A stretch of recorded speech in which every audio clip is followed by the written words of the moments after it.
Well, good evening, everybody. Welcome to the Columbia Public Library. We are glad that you are here. And also, I want to start right off by saying thank you to the League of Women Voters for doing these organized events like this. And they've done it for a long time. And I'm very appreciative of the fact that they are helping us to understand our roles as voters and also as members of this community through these forums that they have done regularly. And a special thanks also to the Columbia Public Library, League of Women Voters, and the library. Both welcome you to tonight's in-person, and this is broadcast on Zoom, and it's also on radio stations KFRU and KOPN. They're airing the forum tonight also. This forum will include candidates for the Columbia School Board and the Columbia City Council Ward 5 and Columbia and Boone County ballot issues. Those will be presented at the end of our evening together. Pat Fowler ended her campaign for Ward 1, and Nick Knoth is the only remaining candidate there. And so the League of Women Voters, since that is an uncontested race, we will not have a Ward 1 representation here tonight. If Nick is here, and I don't think he's here yet. All right, he's here after 7 from the voice in the back. So you'll have a chance to meet him and talk to him if you care to about Ward 1 issues as he is here and as we wrap up the evening. My name is David Lyle. I'm pleased and honored to be asked to be a part of this. And thanks to Lauren Williams, also at the Columbia Public Library, for hosting this forum. So here's what's going to be happening. Our first part of the forum is going to include candidates for the Columbia School Board. The school board has 7 members. The Missouri School Board Association provides the following information on candidate qualifications and then the role of a school board member. And so with the league's help, I'll read those. So they provided this information. The Board of Education is a volunteer representative body elected by the registered voters of the local public school district. Candidates must be a U.S. citizen, resident taxpayer of the district, resident of Missouri for at least 1 year, and at least 24 years old, must be current on state and local taxes and not be registered or required to register as a sex offender. The school board governs the school district and provides leadership and advocacy for public education. School boards are charged with making decisions in the best interest of the entire district, and specifically, these are the actions of the board. Establishes the goal and vision of the district with input from the community and evaluates the results. Develops and approves rules to help schools cooperate for student success. And the only person hired and evaluated by the board is the superintendent. The board approves the budget proposed by the superintendent and ensures funding supports district goals. And the board shares district information with local legislators and the community to secure resources necessary for student success. Those of you who've been to these forums in the past, we're going to be doing the school board portion a little bit different than what we've done in the past.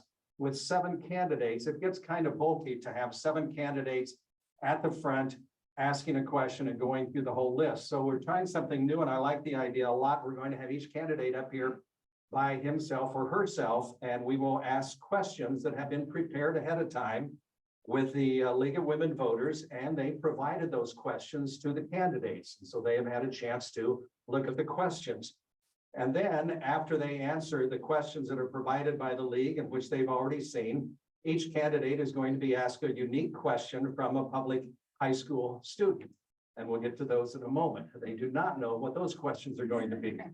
Following the questions, each candidate will have a time for a 1-minute closing statement. The league has provided audience members with a handout. It's back at the table near that entrance, but this is the handout.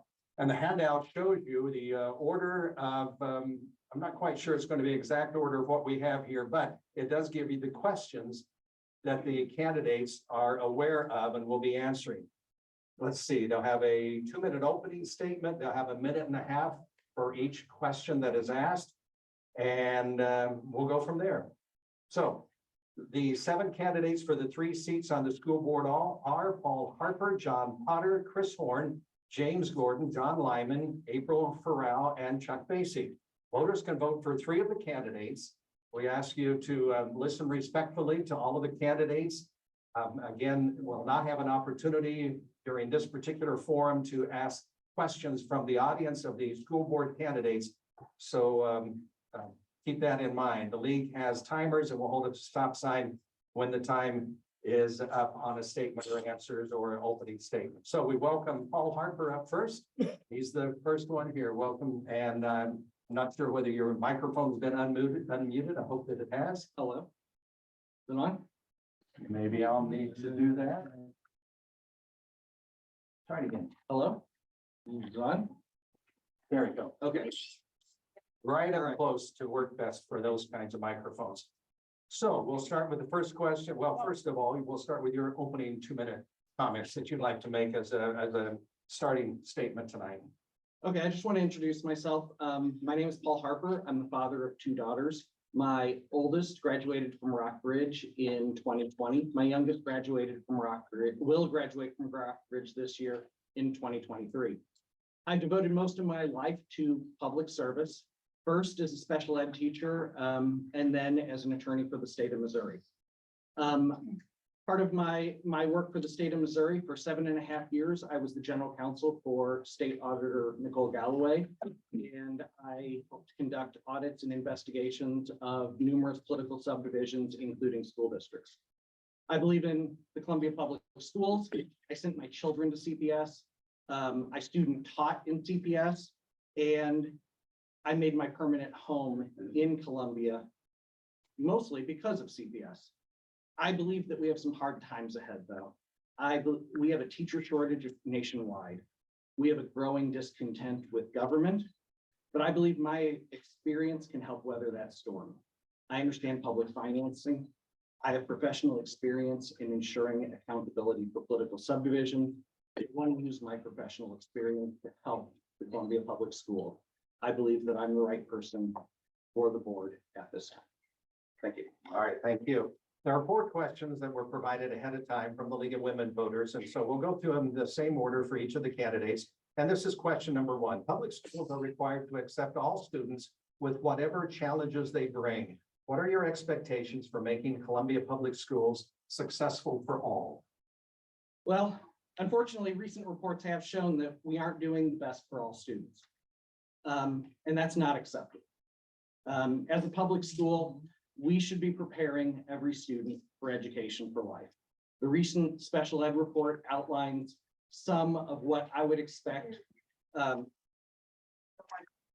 Is it not on? It's on, but it's one of those. Some of what I would expect to see, including clarifying roles for decision-making for teachers and administrators, greater behavior supports for teachers, and improved core instructions through higher expectations for our students. I feel that oftentimes our district makes ad hoc decisions and doesn't do long-term planning. As a school board member, I want to see that long-term planning. As a school board member, I want the board to tell the superintendent that he needs to make a plan for the school. He needs to publicize that plan for the school, and then the board must hold him to that. It should have benchmarks, and we should regularly be seeing how the school is meeting the benchmarks of the plan the superintendent has. Thank you. All right, again, 1.5 minutes allowed for each of the answers to the questions that are the ones that have been provided. So here's question number 2. What do you plan to accomplish most as a school board member? I've got 3 things I'd like to see happen in. Yeah, I have 3 things I'd like to see happen in the years that I will be there. Teacher compensation. Again, we are in a teacher shortage. The only way we can improve and retain and hire teachers is if we increase the pay and increase teacher compensation. We also need to support our teachers through culture and additional supports for the teachers. I believe in transparency and accountability. I'd like to see an accountability portal for the school, very similar to what we have for the state of Missouri. That way you can see the expenses of the school and see exactly how they are spending its money. Right now, it's not easy. Right now, if you look at the agenda for the school board, you will see that there is a line item for expenses, but that PDF is not published with the agenda. I'd like the public to be able to see what expenses the board is spending its money on. And finally, I'd like to see a parent advisory council for special education, a parent-driven board in order to receive concerns and emerging issues from parents. Studies have shown that having a parent advisory council that is parent-driven improves outcomes for special education children. And I believe that that special education report shows we need something like that. Thank you. All right. Third question is, what is the role of a classroom teacher? We've got great teachers at CPS. The role, of course, for classroom teachers is to teach our children for life. Our teachers know how to do that. What we need to do is we need to give them supports to do that. So I'd like to shift this around a little bit. And what's the role of the school board to support the teachers? The purpose of the board is to make all the rules and regulations for the district. And quite frankly, at that point, the district should also be removing bureaucratic impediments to learning. It's the job of the district to give the educators the infrastructure they need and then to get out of the way so that they can do their work. It is our job to listen to stakeholders. That's everybody in the community. That's parents, teachers, community partners, to ensure that we are doing what we need to for our students. All students deserve a chance to succeed, and I will work with our stakeholders to ensure that the district is helping our children learn. All right, let's go to our final pre-submitted question. And this is the question. There are efforts in Missouri to ban history topics, teacher speech, and certain books. At the same time, students are being killed by guns in classrooms. What do you think is the most pressing issue facing public schools, and how do you propose to address it? Well, first, I think all of this talk about banning certain things is really a distraction to the things that really matter to us. If the Missouri legislators were serious, they would be talking about things like fixing the foundation formula, ensuring transportation for all students in Missouri, fixing the broken Hancock formula, and prioritizing pre-K education. Instead, we get bans on any number of things and attacks on various groups in our state. That's not really acceptable. I plan to address these issues by ensuring that all students are included within the learning environment. We need to make sure that all students feel welcome in our schools, whatever they look like, whatever their families look like. I will work to create caring policies to ensure that our children can learn. Now we have an opportunity. Before we bring up our first high school student, I would like to thank the League of Women Voters Education Committee. They have been the ones working with these high school students and making sure that the students have an opportunity to speak tonight. So let me check. There we go. Like he did swallow this baby. You'll be able to be heard. So this first student is going to be asking the question for Mr. Harper J. Castello. He is a 16-year-old junior at Rockbridge. And welcome, and we're looking forward to your question.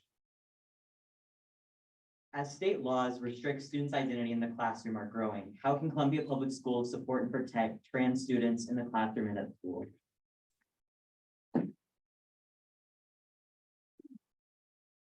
Well, first, we do need to ensure that all of our students are supported in every way we can. I certainly support the LGBT community. I believe that the district did the right thing with the closed closet. All of these things that the legislature is doing is a distraction to us. They're doing it for media hits, not because it's good policy, not for any other reason. We shouldn't be doing that. We should be caring for our children, not making it harder for them to learn. We all know that children don't learn unless they feel safe in the schools. We need to ensure that our children feel safe in the school, and we should not be doing what the legislature is doing right now to our LGBT community. Thank you. Appreciate your question and participation. I should have the students stay up here and we could get real honest and say, are you satisfied that your question was answered? So the rest of you, when you come up today, if you say, oh, I wanted something else, or they didn't actually answer my question, we could use you in all of these forums for that purpose. We've gone through our questions. So now you have a minute for a closing comment, Paul Harper. I want to thank the League of Women Voters. Again, I believe in CPS. I believe in our students. I believe in our teachers. I believe in our community. The school board sets the tone for the district, and I believe that if I'm on the board, I can help set the proper tone. Again, I understand public finance. I believe that I can help make the district more transparent and accountable to the people. I believe that I can help CPS moving forward through the teacher crisis. And I would just like to point everybody to my webpage, paulharperforcps.com. For more information, please vote for Paul Harper on April 4th. Thank you. Paul Harper, thank you. Make the switch. And so now we'll change the nameplate up front so you'll know who's speaking. John Potter is next. John Potter will come up and again, he'll have 2 minutes for an opening statement. And then the 4 questions that we went through that have already been provided. And then another student will have another question for John Potter. Welcome. And we'll entertain your opening statement. Hello, my name is John Potter. I am a Columbia resident. I attended CPS public schools starting in elementary through high school. I have 3 children in the district, 2 in elementary, 1 in middle school, and next year they'll actually 1 in elementary, 1 in middle school, and 1 in high school. I got involved with the district during the shutdowns. I think that they were didn't provide or listen to voices of parents in the community. I ended up doing a petition drive in order to try to get the schools open once the shutdowns were prolonged too long. And I could see the devastation that it was having to my family, and actually talking to other families. They explained to me that everything that was going on was really bad for their children's education and mental health. So got involved with the district. I've been going to board meetings. I'm just kind of a grassroots candidate. Not in a million years that I think I'd be here right now. It's been very eye-opening the last 2.5 years. I've seen a lot of things in the district and found myself needing to be involved and really being a member of the community and trying to bring the community together to some extent, because I think it's kind of getting torn apart, especially for the last 3 years. And so just trying to bring parent transparency and accountability to the district. All right, we've got the 1.5 minutes per question that were questions provided ahead of time. So we go to the first one. Public schools are required to accept all students with whatever challenges they bring. What are your expectations for making Columbia Public Schools successful for all? Yeah, the district should be providing a educational environment for all students. And have high expectations for all students. I think that's the key to providing an education for everybody to have the best experience and learn as much as possible in our school district. The focus since I've been involved with the district hasn't been on education. It's been on a lot of other things that I think take your eye off the ball of education. I mean, this is an education school. It's for education. And so my slogan is get back to the basics. And that's what I want to do is take out all the distractions that you've heard about in the last few years, because, you know, reading, writing, and math are the most important educational tools anybody can have. And our teachers need to start focusing on that. And that's why I want to work on an educational environment, because the teachers have had a lot of other obligations thrown on them, and it's affecting their teaching and affecting our students. All right, the next question is, what do you plan to accomplish most as a school board member?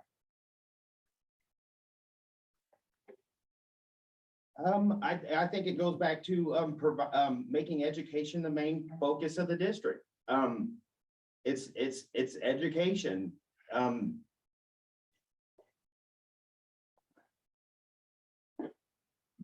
What was the question again? What do you plan to accomplish most as a school board member? Oh, yes, and yeah, get transparency and accountability in the district and focus on education. We need the community to trust the district again. And in order for that trust to be successful, they have to be transparent and accountable to the public. And they have to provide a learning environment for all students. And the concentration of late has been a safe environment, which is great, but an educational environment, safety is a given. And so if we just get back to education, I think we can solve a lot of the community strife and the academic performances of our students. I mean, since I was in school, years ago, and me coming into the district, I've seen a lot of stuff that just distracts from education. And that's why I've been involved since my first school board meeting. There's language that is spoken at school board meetings that is just on a whole different level. And I think the normal parent can't understand it. Next question is, what is the role of a classroom teacher?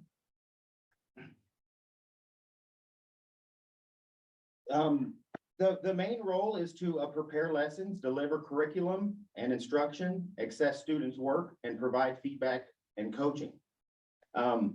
Here of late, I think that we put a lot more on their plate. I think they're also counselors and social workers and therapists and healthcare providers and security guards and like I said, if we just get back to education and take all these burdens off the teacher so they can teach, I think we can keep teachers in the district more and provide a better educational environment for our students.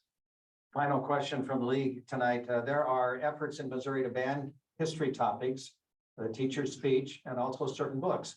At the same time, the students are being killed by guns in classrooms. What do you think is the most pressing issue facing public schools, and how do you propose to address it?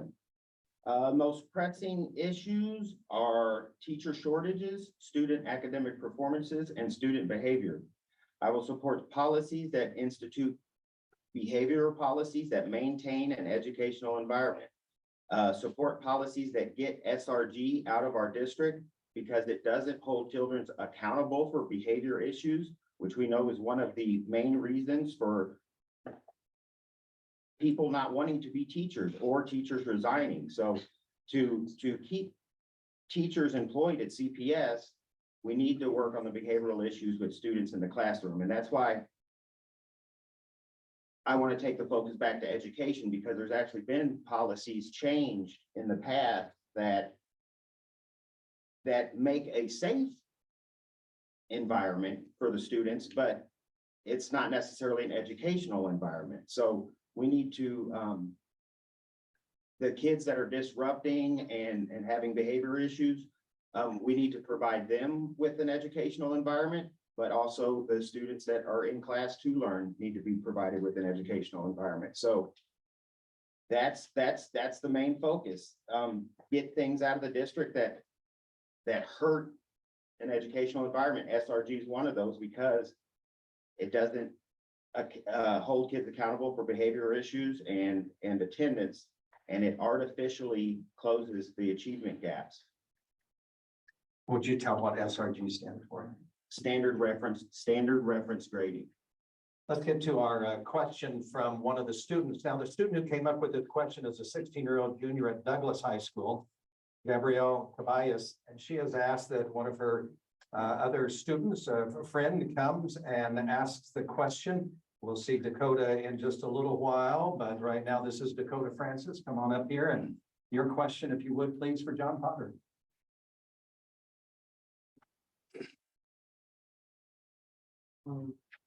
In the CMNEA's annual forum that gathers school board candidates, you stated that the reason you're running for the school board is because you wanted to bring voices and a vote to the board that is from a different perspective than ever done before.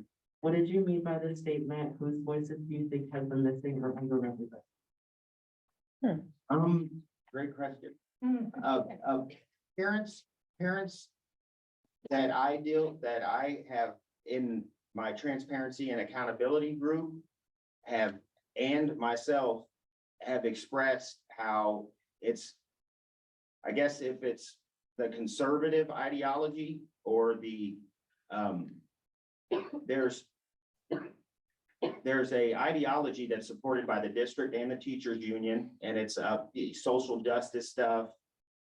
And it's not the focus of the district. And so when parents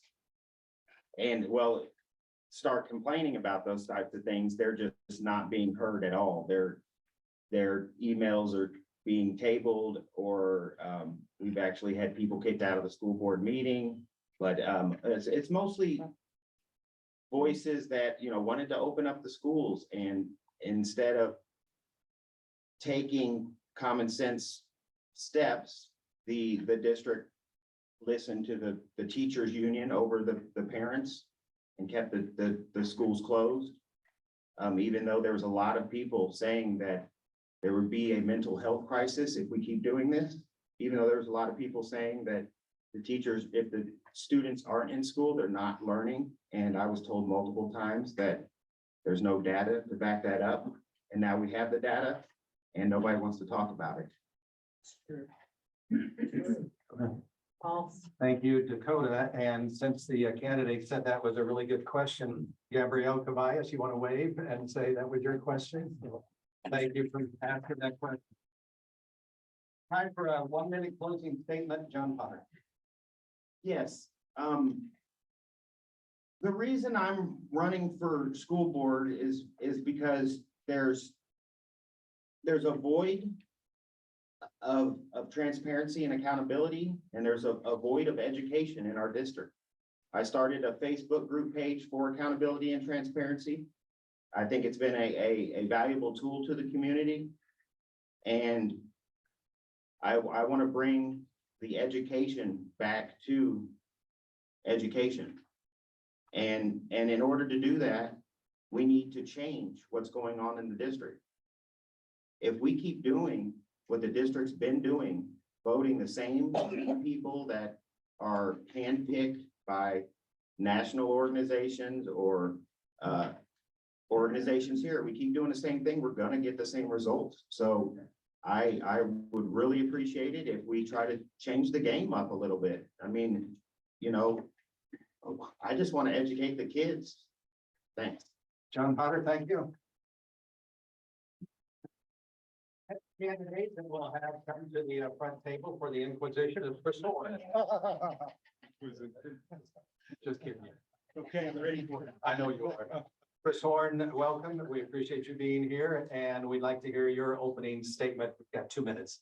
Dave, thank you. League of Women Voters, thank you. Everybody, thanks for coming out. You could have been anywhere, but those of you here, so I appreciate that. Can you hear me okay? Okay, so I'm Chris Horn, and I am seeking re-election to the Columbia Public School Board. 3 years ago, I ran because I really wanted to make sure that we did everything we could to support educators. I wanted to make sure that, we pushed inclusion until it became the norm. And I wanted to make sure that, I also ran on a platform of expanding early childhood education. I still believe in those things. Those things are great. We need them.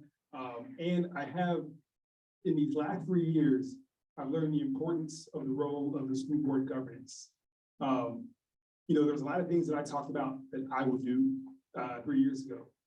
But there's a lot of things that we need to do collectively, both the school board and our community. There's nothing that I can do individually as a school board member, but there's a lot of powerful things that we can do collectively as a board. And so I recognize the importance of governance, and I recognize the importance of continuity, and I recognize the importance of stability. I've also recognized the importance of being able to look at issues as they come up on their individual merits and advise nuance in the decisions that we make, and the importance of reaching out to folks and listening for feedback and including that as we make decisions. And so that's what I hope to do again for the next 3 years. And so that's why I'm here. A little bit of personal things while I've got some time left. I'm not from Columbia. My parents were in the Air Force. I moved every 4 or 5 years growing up. I did go to the University of Missouri. Columbia is the longest place that I've lived. My wife and our kids live here. My wife works for the district. We obviously support public education, which is why I'm back again. Thanks for having me. All right. Let's go to question number 1. Public schools are required to accept all students with whatever challenges they bring. What are your expectations for making Columbia Public Schools successful for all? You know, that's the beauty of public education. We have all sorts of people with all sorts of experience, lived experiences that walk into and outside of our buildings.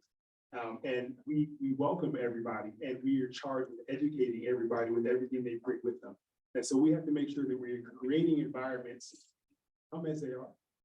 And educators can come as they are, students can come as they are, and everybody can learn. And so being transparent about where we are, how we got here, and where we're going. And when I think about transparency, I'm talking about achievement. That's something that the board has done recently with regard to implementing our new CSIP and making sure we're putting achievement on the forefront. And if you've been to any recent school board meetings, you realize the data is not pretty, but it's not new. So when I talk about where we are, we're being very transparent about where we are from an achievement perspective, being transparent about how we got here. Things are not new. And being transparent about where we're going.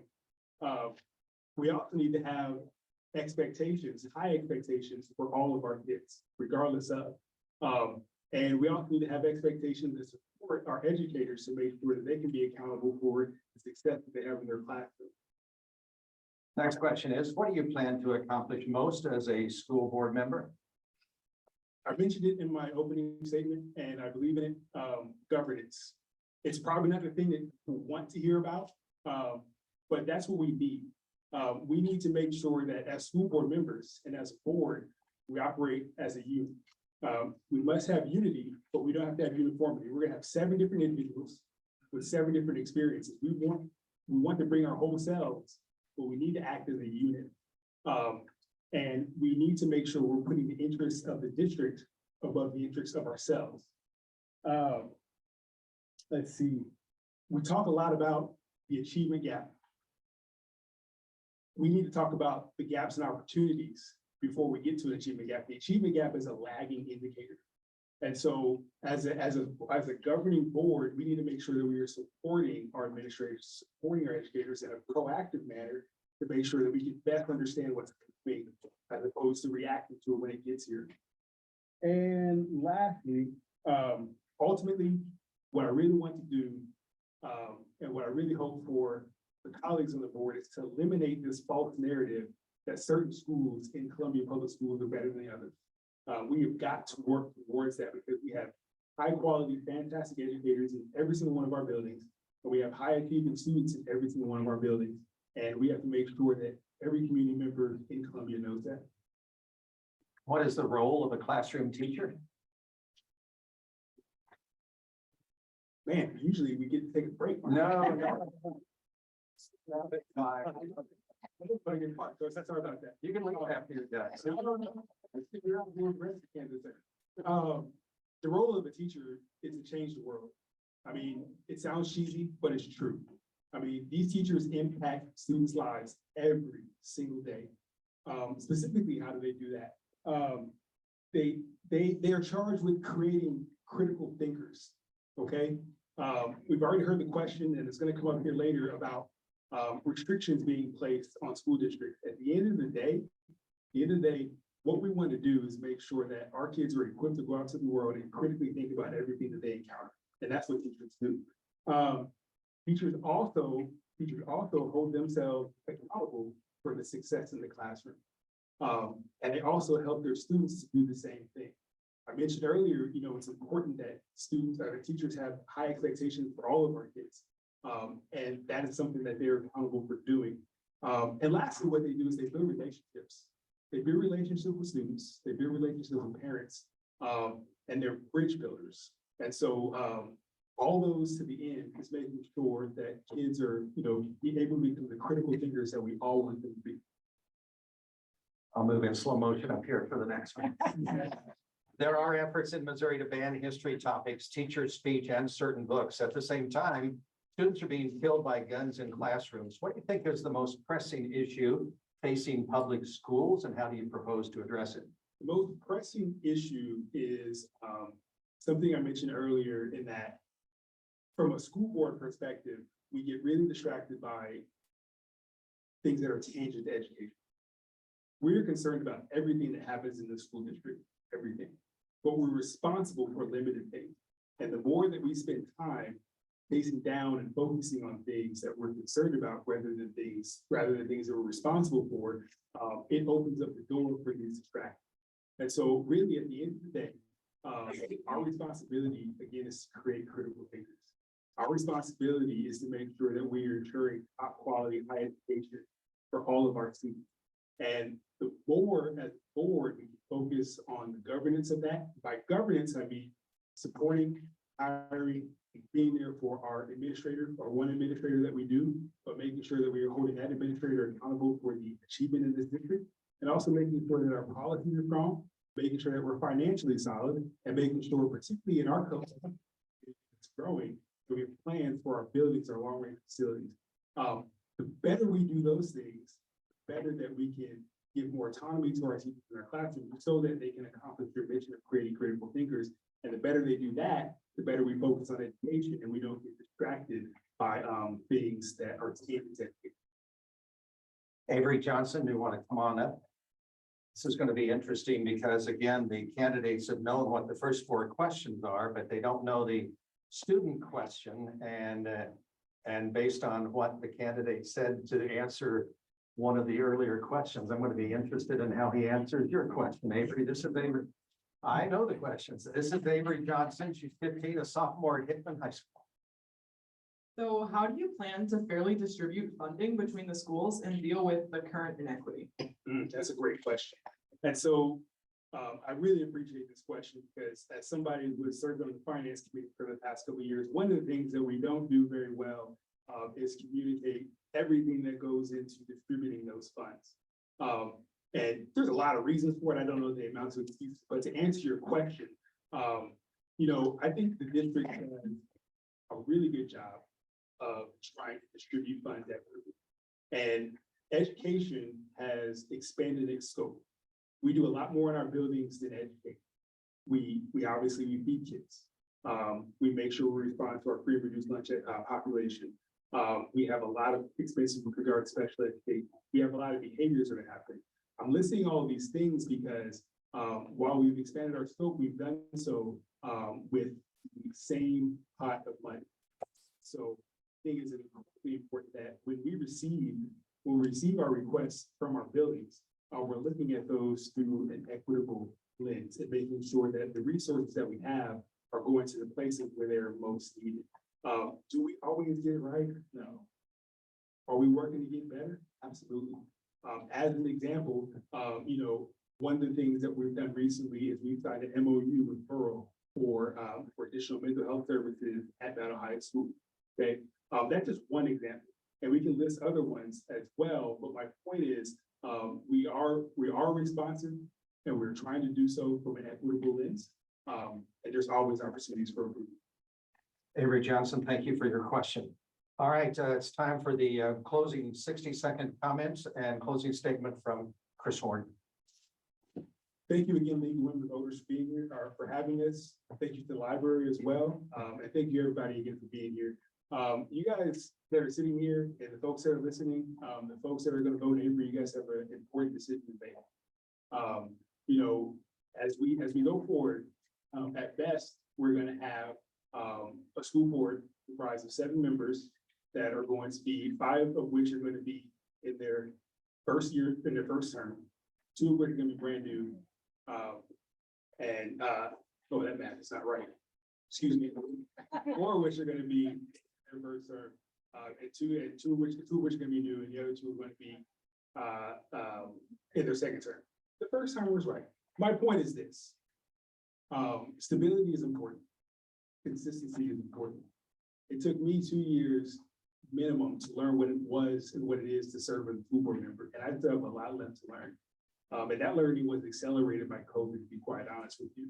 And so, as you think about going to the polls, remember that stability matters, so does consistency. And I ask for your vote and for Chris Horn. Thank you. Thank you, Chris Horn. As James Gordon comes up, he is next. I'll just say this for those who are up front, maybe you don't know, but this is almost a full room. We don't have many seats that are empty. And then I was just told that on remotely on our Zoom, we have 60 participants that way. I think it is an indication of, yeah, it's an indication of how important this community takes these kinds of matters of elections that impact the local community as much, if not more than any of the other elections. So our next guest at the front table is James Gordon, and we welcome him and we'll look forward to his 2-minute opening statement. Thank you all. I am James Gordon, and I am running for Columbia Public School Board because I want us to cherish our schools. Our schools are the roots of our community. They are the ideals of our community made material as accessible places with accessible resources and equitable opportunities and equitable support. Right now, CPS needs political leadership that lifts up the immeasurable value of our schools and understands public education as a pathway to our collective thriving over generations. As a member of the school board, I will listen, lead, and call everyone into our shared responsibility to guarantee that every kid in our community has access to an education that will amplify their unique gifts and accommodate their unique challenges. I started my family here in Columbia with my spouse, Reverend Molly House Gordon. We moved here a little over 10 years ago, and since I've been here, I have earned a master's degree at the journalism school at the University of Missouri, and also taught data journalism and product development in that school. I have worked in the innovation space in media and now work as a political strategist with an emphasis on the practical and inclusive use of data for community change. We started our family here, and our oldest kid is a first grader at West Boulevard Elementary, and our youngest will start there in the fall. Of course, CPS has issues that need our attending, and I look forward to discussing those specifics with you all tonight, or at some point before or after the election day on April 4th. But no matter what issue we face, no matter how serious or scary the problem is, I want to challenge everybody who's listening to me right now, especially our students, to find the bravery for us to find the bravery for us to be honest with each other, and the humbleness to learn from each other, and the trust to work together. All right, first question from the league. Public schools are required to accept all students with whatever challenges they bring. What are your expectations for making Columbia Public Schools successful for all? I expect CPS to prioritize the issues of equity and accessibility as preconditions for academic achievement. Superintendent Yearwood wants us to refer to every CPS student as a scholar. To me, that means proceeding from the premise that all of our students have an innate motivation and an innate capacity to learn. And what I understand then is that we must also resist any impulse to set lower expectations for any student. And yet, if we look at the district's most recent academic performance and the other reports that have been coming out at the school board meetings, how do we reconcile the observed disparities in learning outcomes with this conception of scholars as for our students as scholars? To me, this signals the work that we need to do as a district to remove barriers to learning that still exist. And then we must begin that by focusing first on meeting the basic needs of students struggling against social and economic inequities and the lack of accessibility. So I want every student to come into Columbia schools ready to learn regardless of their circumstances or regardless of their zip code. And I want every student to have an opportunity to engage with their peers with confidence and the guidance to interact with kindness. And I want this especially for those kids who have the greatest needs. And this is what I mean when I talk about equity. And when I talk about accessibility, I mean that we must design and implement systems and resources that focus on students who have the greatest barriers to access. And when we do that, everyone will benefit. Next question is, what do you plan to accomplish most as a school board member? Our school board, as has been mentioned before, needs to define a more proactive and intentional governing structure that will prioritize accessibility and equity in our policymaking. One of the strategies for how we would do that is to implement more feedback loops within our system. And a really great example of this that I encountered very early in my conversations during this campaign is with our educators, those who are leading. Right now, we have not just a recruitment problem, but a retention problem with especially our educators who are Black, Indigenous people of color.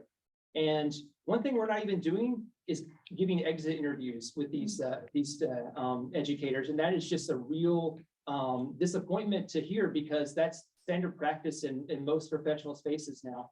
That's the great opportunity for us to gather insights about what is not working and why we cannot, we're not fully supporting, especially our best educators that we need to retain. And another thing I look forward to seeing more implemented more in our school district is the kind of project-based learning environments that involve students in helping imagine better solutions for their challenges to access and the problems they're struggling with. All right, next question, following up on that one, what is the role of a classroom teacher?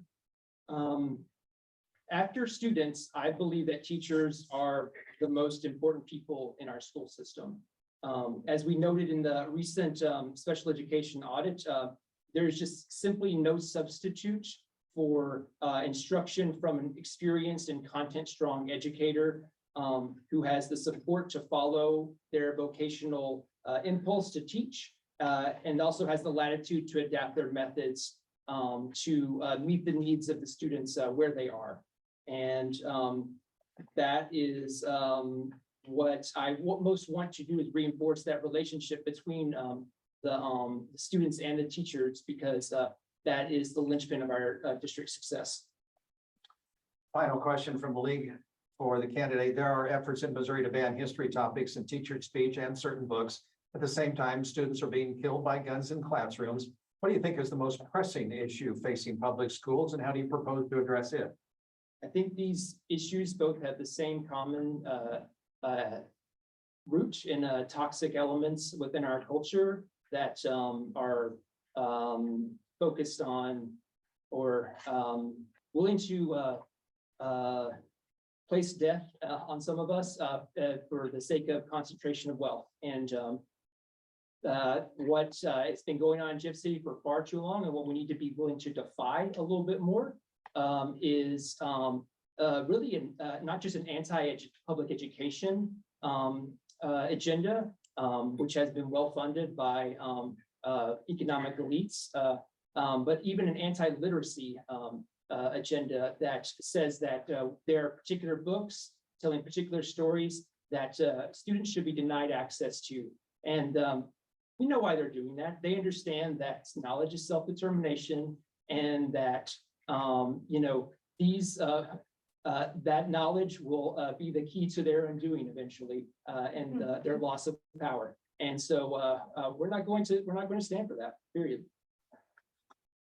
Ramat Adekunle is a 17-year-old senior at Hickman, and Ramat is not able to be with us. I'm told she's watching on Zoom, so if I've mispronounced your name, I apologize. And if I don't get your question right, put it in the chat and tell me how to do this. So here's her question for you. How can the board be accessible to the community and to specific community groups? This is a great question. I hear a lot about transparency as I've been campaigning here. And I think that that's a word that's being used to describe lots of things. And one of them is just pure information accessibility. This includes how we publish information about what is happening within our district on our website, how we publicize the decisions and the notes from our school board meetings and our committee meetings. And so accessibility is really about focusing on those with the greatest barriers to access. And in the context of like web development, that means you might consider what it would be to interact with a website if you needed a screen reader because you had some sort of vision impairment. And when you do that, you actually discover that the website will load faster and perform better for everyone, even if they're on a slower network. And so this is the wisdom of accessibility design, is that when we prioritize the needs of those who have the greatest barriers to access, then we all benefit from that. And so, yeah, how we make our information more accessible to our communities is a big factor in how we rebuild that trust within our school district and also between our district and our community. Vermont, thank you for your question. And now for James Gordon, your final 60-second comment. Yeah, so thank you, the League of Women Voters, for inviting all of us here. Again, my name is James Gordon, and my campaign is focused on three areas, which are equity, accessibility, and trust.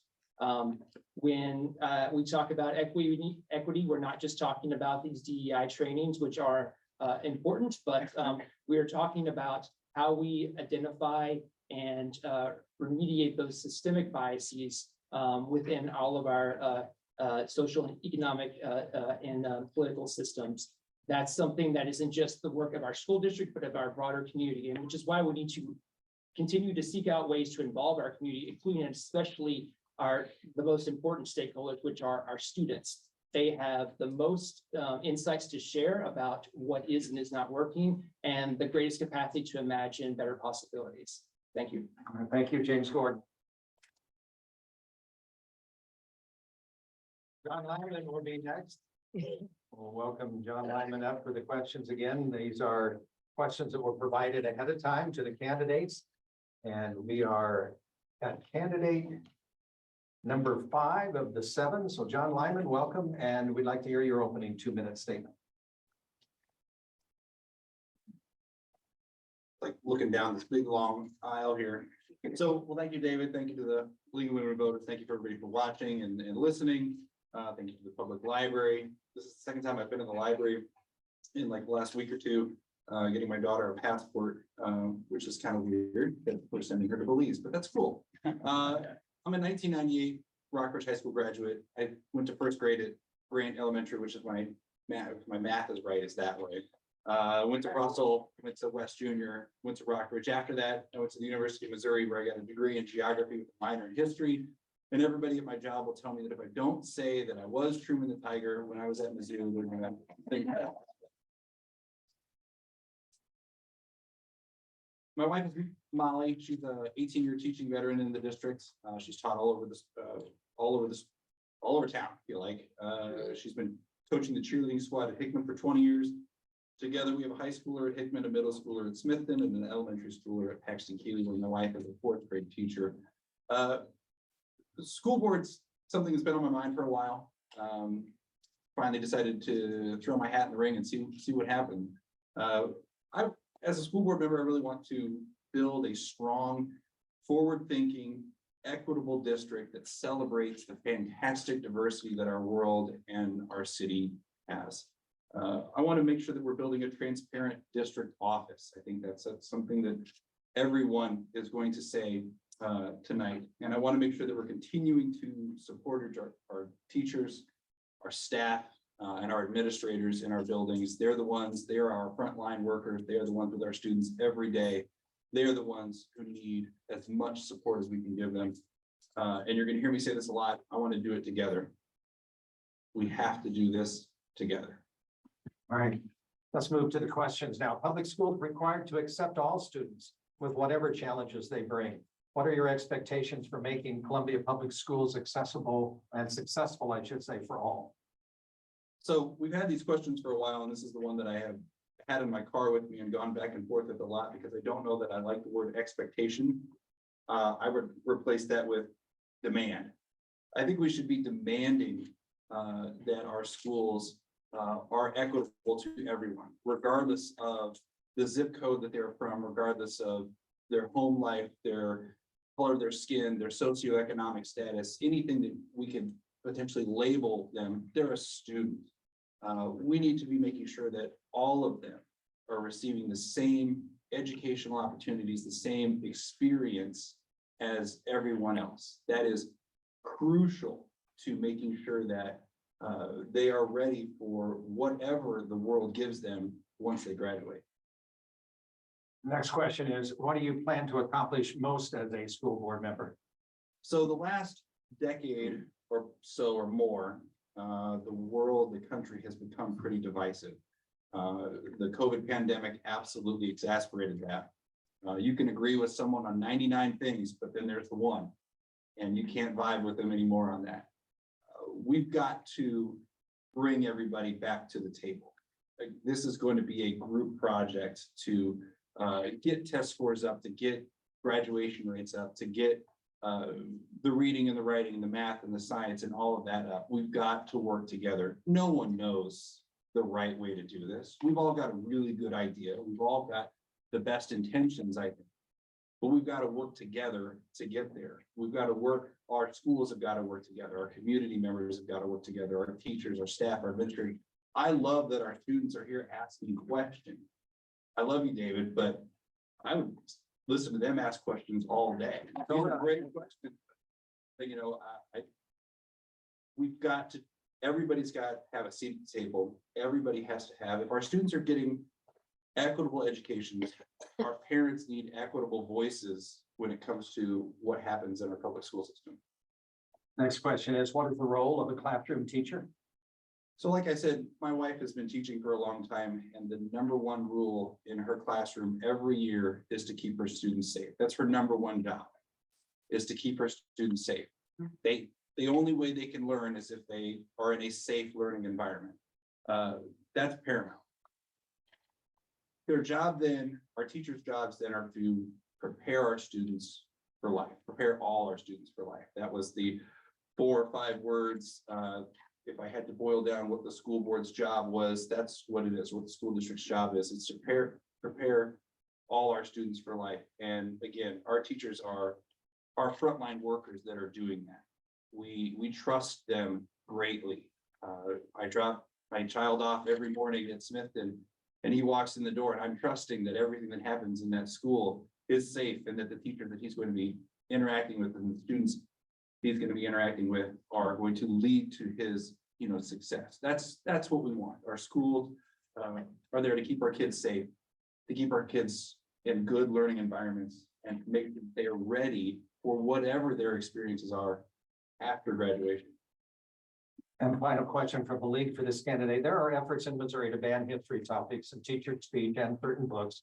At the same time, students are being killed by guns in classrooms. What do you think is the most pressing issue facing public schools, and how do you propose to address it?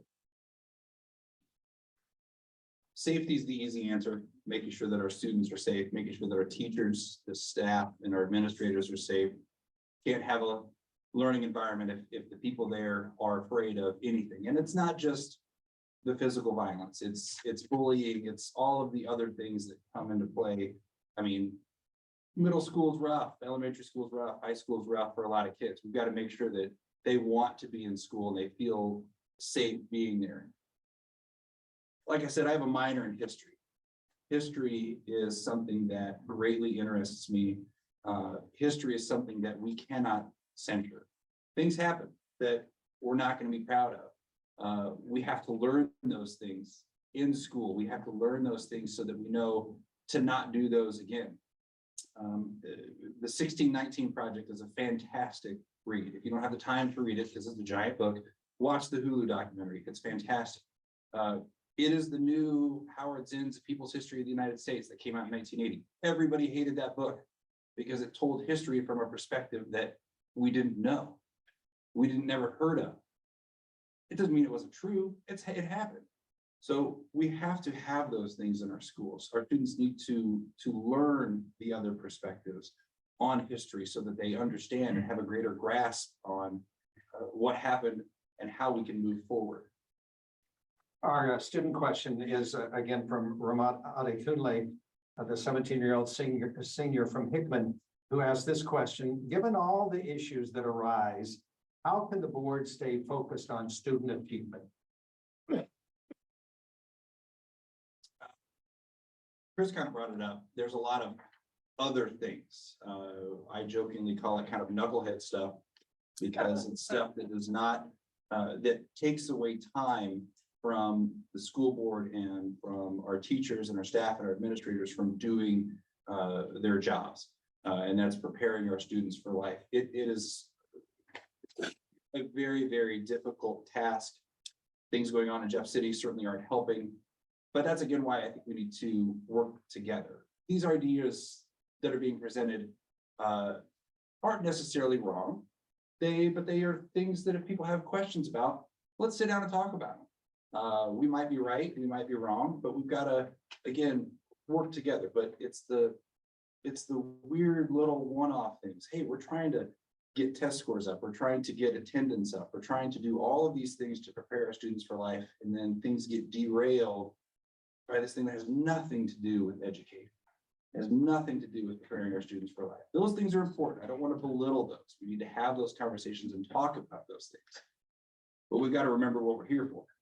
And that's making sure that when our students graduate, whatever the world gives them, whatever direction they decide to go, they're ready for it. Well, again, thank Ramon Adekunle for her questions today, and John Lyman, your final comment, 60 seconds. So my campaign slogan is forward together. That's what I want to do. I want to continue to move our district forward, but we have to do it together. It takes a village. This is going to be the ultimate, like I said, group project to continue building a strong district. I love to learn. This is my cell phone. If you go on the website, go on the Facebook page and call the number, like my wife did a little bit ago when I was sitting over there, and it's gonna ring. If you went on there right now and called it, it's gonna ring. I didn't get another one. Call me. Let's get together. Let's have a cup of coffee. Got a lot of coffee. If you want to grab a beer or something, that's cool too. But let's get together and let's talk. I want to learn about your perspective, especially if it's different than mine. Those have been some of the best conversations that I've had with folks so far, is people who think differently than me. I don't have all the right ideas, but I want to learn what you think they might be. So get out and vote. There's going to be a major cultural shift on our board in this next election. And I hope to be a part of that. John Lyman, thank you.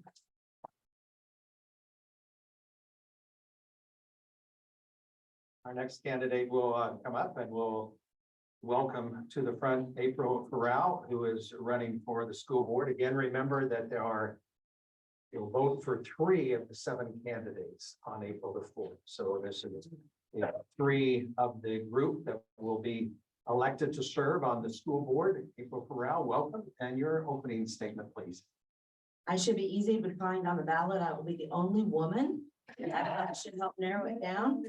I want to thank the League of Women Voters for having us out here today. I think this is the largest forum that we've been to so far at this point, which is exciting. To tell you a little bit about myself, my husband and I moved here from the Chicagoland area in 2000. We have 2 students, one student that graduated in 2021 from Hickman and another graduating this year.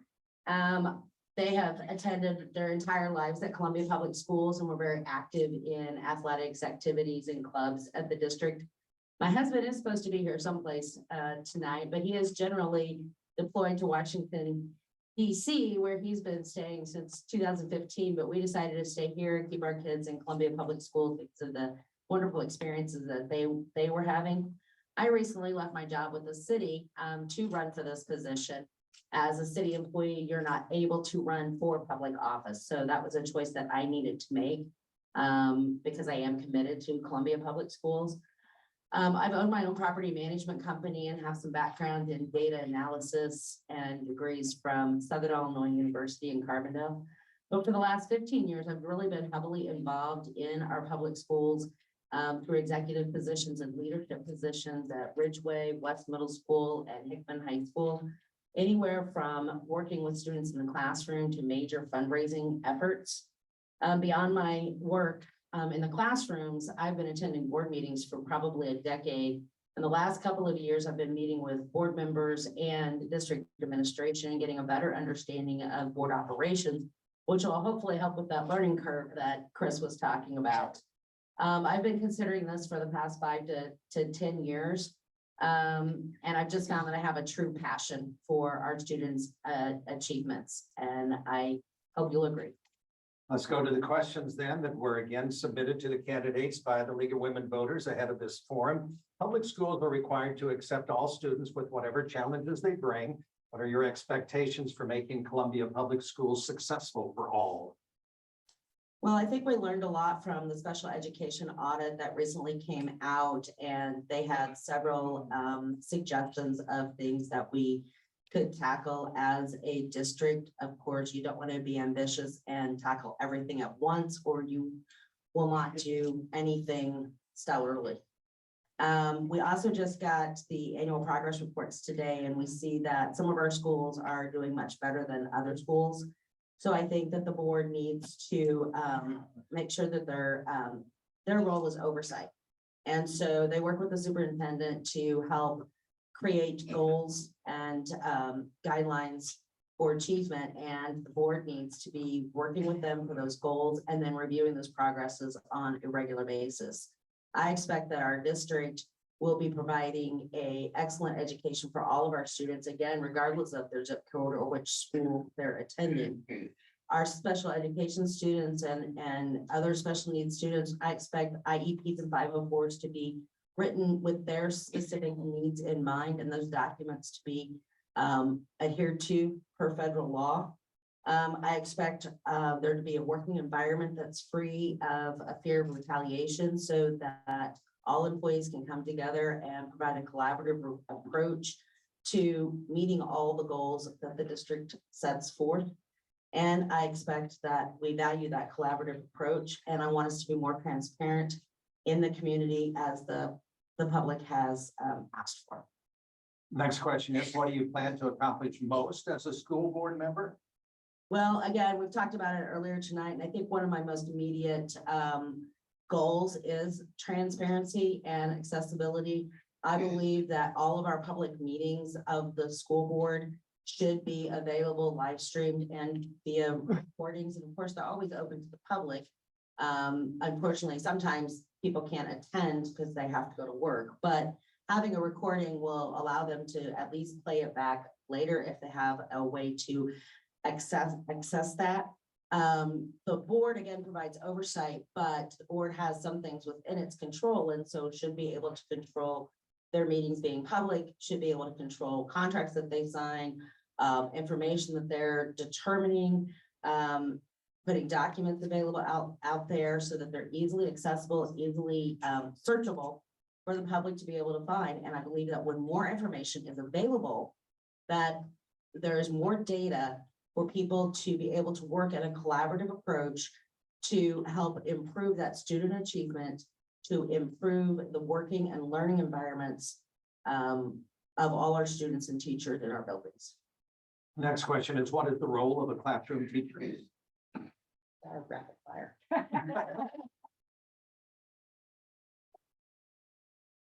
We got to be out of here by a certain time. Oh my goodness.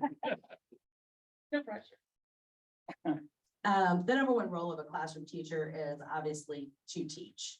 I mean, that's what they went to school for. That's what they're professionals in.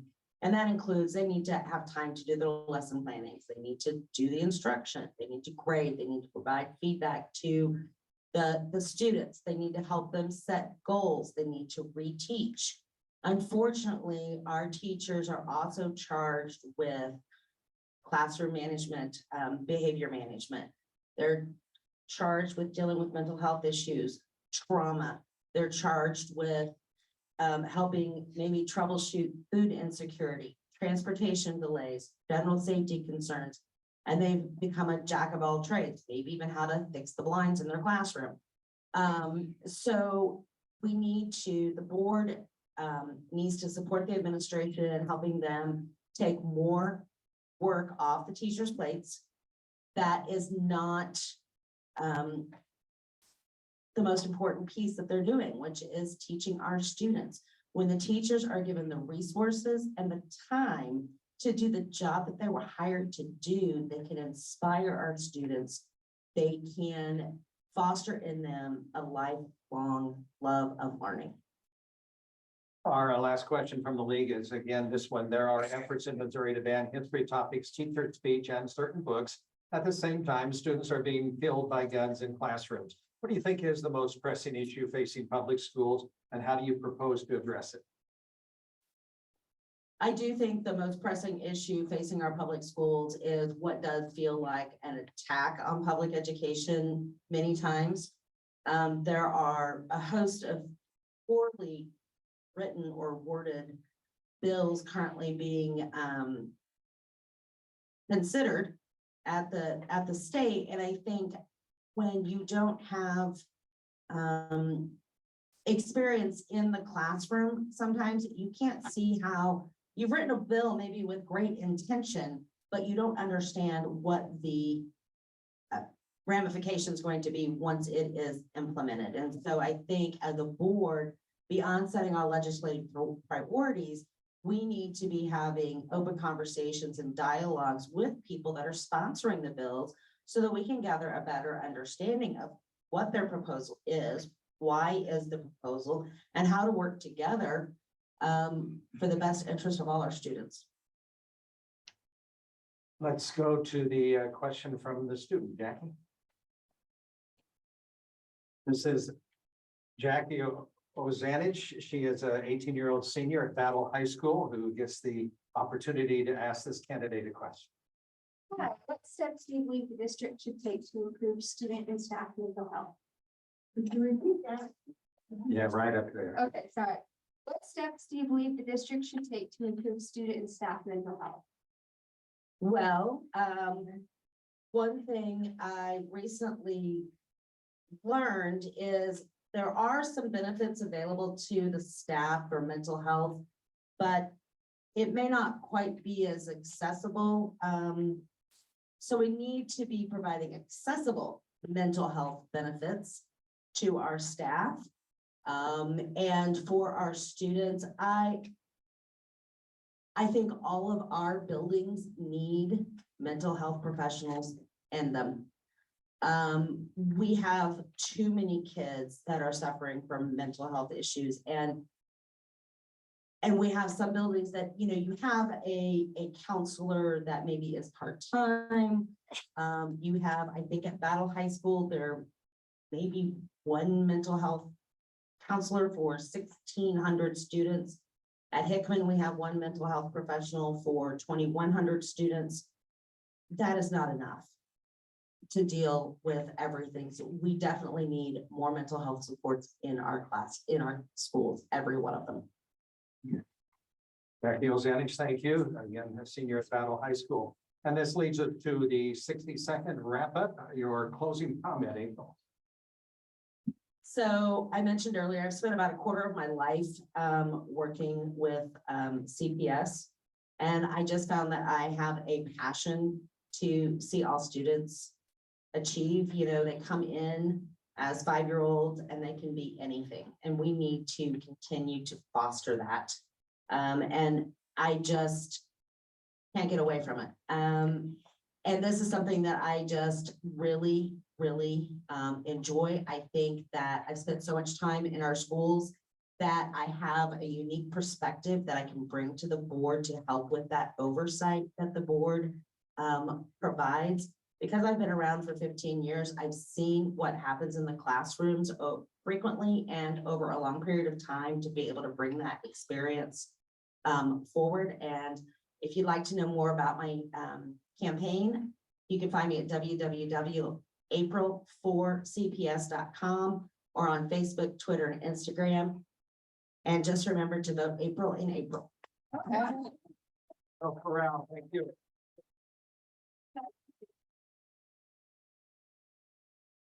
Our next candidate is Chuck Batesy, and he's going to come and again offer his opening statement, and then we'll go through the questions and have a student question for him also. Chuck Batesy, thank you for being here and welcome. 2-minute opening statement. All right, thank you, David. Thanks to the Lake Norman voters for the opportunity tonight.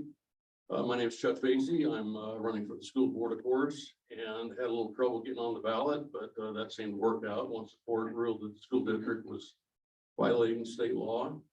And anyway, but here we are, and we're on the way to April 4th. I have plenty of experience. I worked for 27 years for the federal government with the Federal Aviation Administration. I spent 4 years in the United States Marine Corps, and also did a 4-year stint with Lockheed Martin Corporation. And when I retired from the FAA, I ran for public office and became a state representative for 8 years. Turned out last fall, and now I'm a field representative for Congressman Blaine Lukemeyer.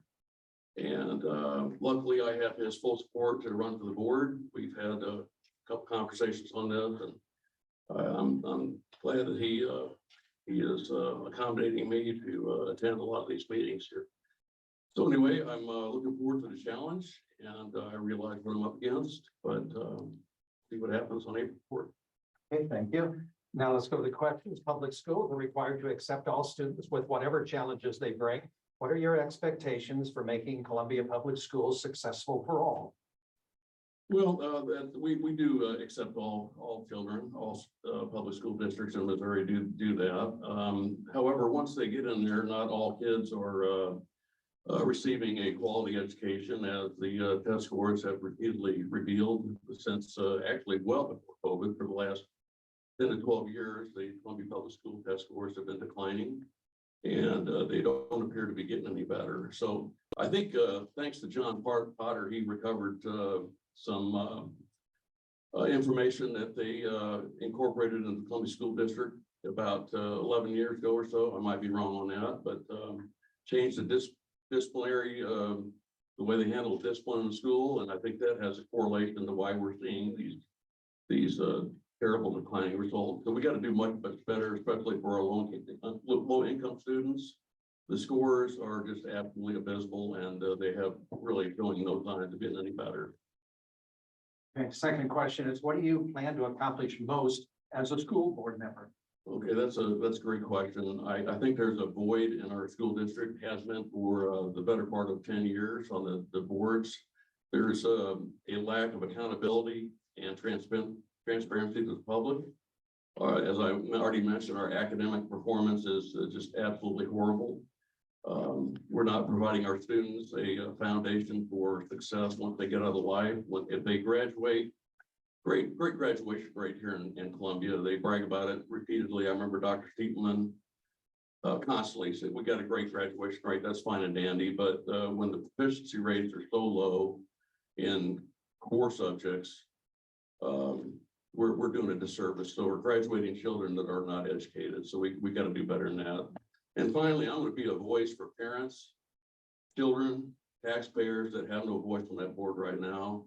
There's been repeated examples where they treated citizens horribly in that school board office. And here we got a lawsuit going on. In addition to mine, Wayne Sells was treated absolutely horribly.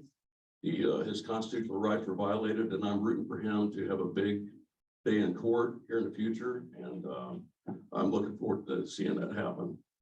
Next question is, what is the role of the classroom teacher? Well, it's very basic. Our teachers are there to educate our children. And as long as they have a valid teaching certificate in the certain content area, they're there to educate our children. But our teachers are under horrible stress right now. I have two very recent surveys, both from the MSTA and from the National Education Association. This one, the NEA's survey, is less than a year old, and they both pretty much say the same thing. You hear a lot of, they always talk about pay.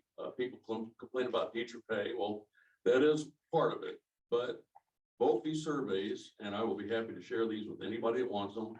I can email these to you. Both these surveys indicate teachers are very, very concerned with discipline and safety in the classroom. And the biggest thing is they're not getting the support from the school boards across the state and the administration. It's not only their principals, but their superintendents are not providing them support that they need. So that is the reason these teachers are leaving and not staying in the profession. I mean, we got to do a much better job for the teachers in that regard. Our last question from the league. There are efforts in Missouri to ban history topics, to teacher speech and certain books. At the same time, students are being killed by guns in classrooms. What do you think is the most pressing issue facing public schools, and how do you propose to address it? Well, I'm really glad that when I saw this question, I was really happy to see it. I disagree with it 100%. There is no effort to ban history by the state legislature or anybody else I'm aware of. They're not curtailing teacher speech. They're not banning books. They just think that some of these things have no place in the environment that they're in right now. And I can give you an example. if anybody's spanning history, just look 5 years ago, the Columbia Public Schools changed the name on a school building that had been there for over 100 years. So who's banning history? And gun violence, yeah, that's a problem, but there's a lot of, it's not just happening in the schools, it's happening in all across the country, and it's not being done by law-abiding gun owners. It's being done by thugs, gangs, and mentally impaired individuals that do these horrible shootings. So, but that is, I can't believe that somebody is indicating that state legislature is banning history or curtailing teacher speech, because that is not what's happening whatsoever. Control of this meeting, sir. We're fine. We're moving on to the student question. 17-year-old junior at Douglas High School, Dakota Francis, comes back up.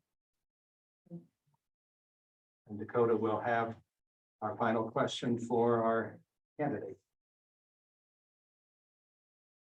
I'm aware of incidents that have made minority and trans students in CPS feel unsafe and uncomfortable. I myself had another student threaten me because of the gender I assigned myself with, and it was never dealt with. So many other students in this district have similar stories to mine.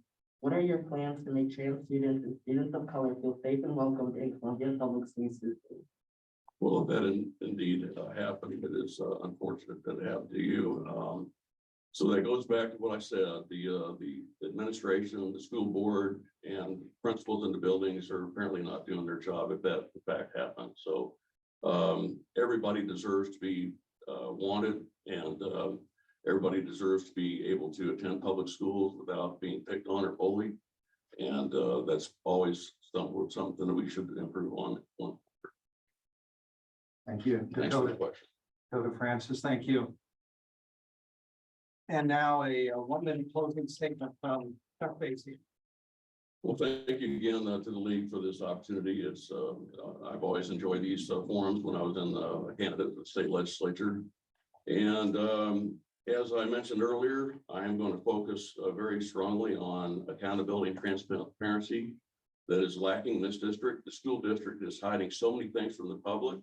I'll give you one example. Twice I have submitted a sunshine request trying to get the contract they signed with an organization out of the St. Louis area, the National Center for Community Justice. I've been denied that information twice. And what that is, they're teaching the teachers how to teach CRT. They just call it something else now. And they're not denying that this is in existence. They want me to pay for it. And it's an existing contract that should be publicly available and easily accessible, and they're not providing that information. And Hang on, folks. so anyway, I'm going to work very hard in the next 4 weeks, and I expect to be elected to the school board. And I want to thank my fellow candidates here for their participation as well. Even though we don't agree on a lot of issues, I do appreciate their efforts. Chuck Basie, thank you. Just want to say again, thank you to the students and for those who've organized the students to be here. As you've heard, you have some very good questions, and the candidates did appreciate your questions. Thank you.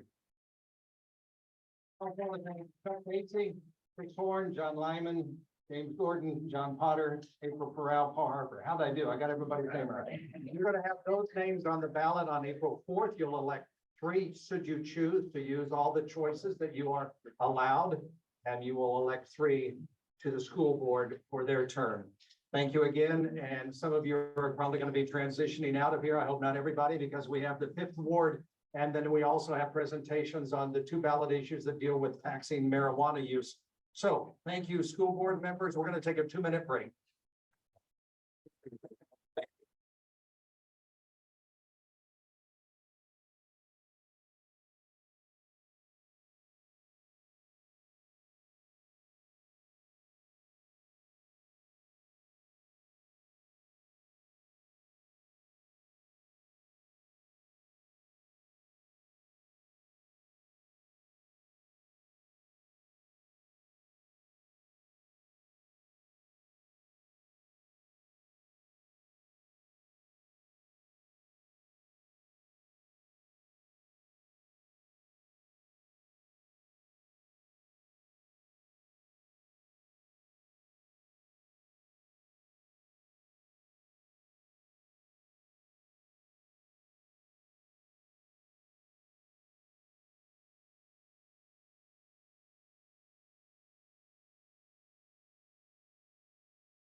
This is gonna be hard to do with the lights out, right? We've never done it in the dark before, so this is gonna be a really good, I was hoping we'd stay in the dark. Wouldn't that be fun? I wouldn't have known how to do my introduction though. So we've got part two of the candidate forum, supported again by the League of Women Voters and also the Columbia Public Library. So again, those of you who are still here, we appreciate your being here and giving time to listen to what the candidates have to say. And for the second portion of the forum, we're going to have both candidates up at the front. I meant to ask the school board candidates and those of you who are here, if you know the school board candidates, I wanted to get their impression of how they liked what the league came up with for that particular, with 7 candidates. I kind of like having each focus on the candidates one at a time, but again, that's something that I think the league will reevaluate and maybe get some feedback from those who were part of that portion of the forum. So I'm going to recognize Ward 1 candidate Nick Knoth. I'm not sure he's back there, folks, incognito with the stocking hat on. So if you'd like to talk to him, we're not going to do a Ward 1 candidate forum like we will with Ward 5 because Nick Knoth is going to run unopposed, although as I understand it, there will be 2 names on the ballot in Ward 1, but Pat Fowler has said she has withdrawn her candidacy. Candidates for Ward 5 are Donald Waterman and Greg Bush. Columbia has 7 members of the city council, 6 are representatives of wards, and 1 is the mayor. Each council member serves a 3-year staggered term, so each year 2 ward seats are up for election, and every 3rd year the mayor is up for election. This year 2 seats are up for election. Ward 5 is the lone one with a contested seat. Our candidates are Donald Waterman and Greg Bush. They're going to have a 2-minute opening statement. Then we're going to have questions. The league has provided some questions. And if you'd like to ask a question here, there are index cards available. You can write your question on that. The league will collect those. So you'll raise them up high and one of the league members will collect those and bring them up to the front. If you are following us on the Zoom today, you can also put questions in the chat portion of the Zoom feed, and the league members will monitor these questions and will provide those so we can ask the candidates those questions. Then we'll have the answers to the questions, 1 minute each question, and then candidates a 1-minute closing statement. Opening statements will be presented in the ballot order. So Donald Waterman, welcome. Glad that you are here and you have up to 2 minutes for your opening statement. Thank you, David. Pleasure to be here. Microphone working all right? Can everybody hear me? Okay, good. Again, thank you, David. And thank you to the League of Women Voters for this opportunity. My name is David, has said, Don Waterman. I previously ran for the 46th district back in 2016. I have been a resident of Columbia for roughly 20 years. Moved here in 2001 after I retired from the Navy.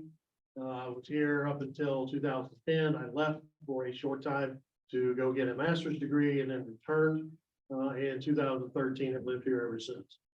People have asked me why I'm doing this. It's because I love Columbia. The promise it has, the opportunities it has, and I want to see it continue to grow. I want to see it thrive in a variety of ways. There's a lot of opportunities here. We have, of course, the university. We're known for our healthcare. So it's a great community.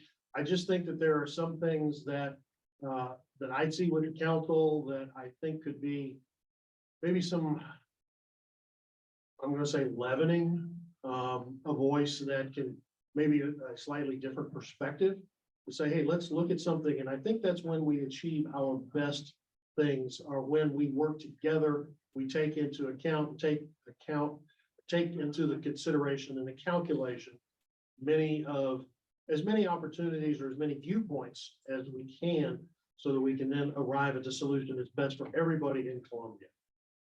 All right, thank you, Donald Waterman. Now, Greg Bush, your opening 2-minute statement. Thank you, David. Thank you, League of Women Voters. Thank you, Daniel Boone Regional Library. My name is Greg Bush. I'm running for the 5th Ward, Columbia. We moved here in 2006. We didn't know anybody except the person that I moved with. Got a job at a hospital cleaning intensive care unit room. I had a fine arts degree, so I was used to hard work. I was such a good, artist that I actually had to use my hands and such in order to make ends meet. Someone took a notice of me and said, why don't you become a clerk here in the IC? That person noticed and invested in me. And then a short time later, they said, you might be able to be a nurse, which was not on the radar at all at the time. Said, well, I'm going to take some classes here at Columbia College, see if I can actually do the work. And I was successful. And I discovered that there was an accelerated program at the University of Missouri Sinclair School. And since I already had a college degree, I applied and got in. I was a Robert Wood Johnson Scholar, which are new careers in nursing. And in a year and a half after that, I was a registered nurse, graduated in 2012. Since then, through hard work and a lot of good luck and good fortune, I moved up through the ranks, charge nurse, the shift supervisor, and then after being a shift supervisor, went through into case management for a year, and now I deal with patient education and professional development. I really look forward to hearing some questions from the audience. All right, Greg Bush, thank you. We'll go to the questions and we'll start with the questions from the League of Women Voters. And we'll start with Mr. Waterman first on this one. And again, they have a minute to answer these questions. Do you support Columbia Water and Light working to achieve 100% clean renewable energy by 2030 in order to achieve a 50% reduction in emissions by 2035? I'll meet you halfway. I support the goal and the initiative for the renewable resources. Can we get there by 2030 and do it efficiently, effectively, and without causing harm to some of our citizens? I'm not sure that we can. That's 7 years. Again, I'm not sure that we can. We can all do better as far as taking care of the environment. But as far as being able to get there to that goal to 100% renewable in 7 years, I'm not sure what the current percentage is. But again, I'm not sure that we can do it without causing issues, causing harm to some of our more vulnerable citizens here in Columbia. All right, thank you. And Mr. Butcher, same question. Do you support Columbia Water and Light working to achieve 100% clean renewable energy by 2030 in order to achieve a 50% reduction in emissions by 2035? Yes. All right, save time there. Do you want to expand on that? Well, it's an ambitious goal. Make no mistake, this is an ambitious goal. I'm happen to be a pretty ambitious person. And I think Columbia is a pretty ambitious town. And the more we do for our houses and things, for our homes and our house, my heart speaks defense, for our houses and homes in order to make sure that they are well insulated and that we have energy efficiency in place. I think that I would like to know, I think that's a really ambitious goal and I'm for it. Like, let's make it happen. If there's a place that can do it, it's Columbia. Let's go to another question that the league would like to have answered. We'll start with Greg Bush on this one. What motivated you to run for this office? As an RN, I have gone from being an artist to be a part of the healing arts. Developing relationships with people at their most vulnerable, when they are sick or injured, or sometimes they get really good news from an MRI. I think that those kinds of skills and discernment can lend itself to become a competent, personable, thoughtful city council person. Don Waterman, same question. What motivated you to run for office? As I said in my opening statement, I love Columbia. I think there's a lot of opportunity that has presented itself. I took advantage of some of the opportunities when I came here. I started to work for the university. I finished my education there, finished my bachelor's degree using their evening studies program. So again, lots of opportunities. Commend Greg for him taking advantage of the opportunities. I want to see it stay. I want to see it continue to grow and thrive in taking care of the least advantaged of us, but also in providing the business opportunities.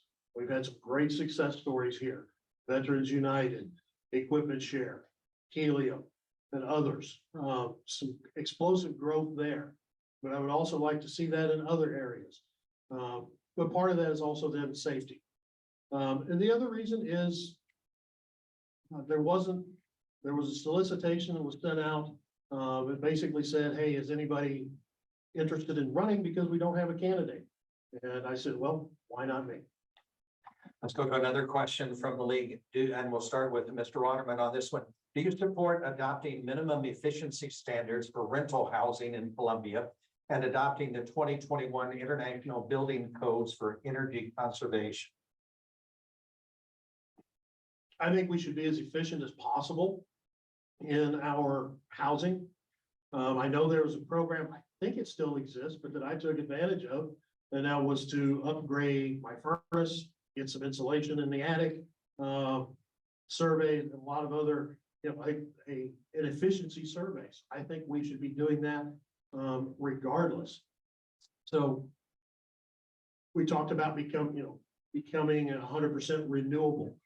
Part of that to get there is we're going to have to be as efficient as possible in our housing, whether it's new construction or it's older housing. I know that's an issue when you start talking about affordable housing is the cost of utilities. So that's something that needs, again, the more efficient it is, the lower the cost of utilities, so then they can put their limited resources into other areas. We'll go to Greg Bush for the same question. Do you support adopting minimum efficiency standards for rental housing in Columbia and adopting the 2021 International Building Codes for energy conservation? Again, the answer is yes, I do. And I want to tell you why, this time without prompting. The reason why is these are investments into people. These are investments into our community. These are investments in terms of our future and our kids and grandkids. So these are the things that a governing body should be doing, is setting a vision and meeting those goals, ambitious or not. We need to make sure that we preserve Columbia and preserve our future. We'll start with Greg Bush on this one. What will you concentrate on first upon taking office if you're elected to the 5th ward seat? Learning. I will absolutely 100% concentrate on learning. There are so many bright, brilliant, effective individuals from university to local activists to people who have had experience in governance. These are the people that are going to be shaping our future. And it is the job of the council person to listen to those individuals that are experts, and then also balance that with the stakeholders for creating a more positive future. So I will be learning. A know-it-all would say they have all the answers. Contrary to what my teenagers say, I am not a know-it-all, and I will continue to learn. And Don Waterman, what will you concentrate on first upon taking office? I'll have to second part of what Greg said, and that's learning, because there is so much involved, so much minutia that the city council has to deal with. So many of the issues we're learning, kind of drinking from the fire hose as we go to these different forums, touch on the different issues. Sure, we've got the broad strokes to begin with, the infrastructure crash, whatever. But to get into the details of it and the minutia. So learning what the specifics of the issues, and then looking and talking with what are some solutions. Let's talk to, again, I want to talk to the experts. Okay. The people that have, if we're talking business, I want to talk to the people that have built and created businesses here in town.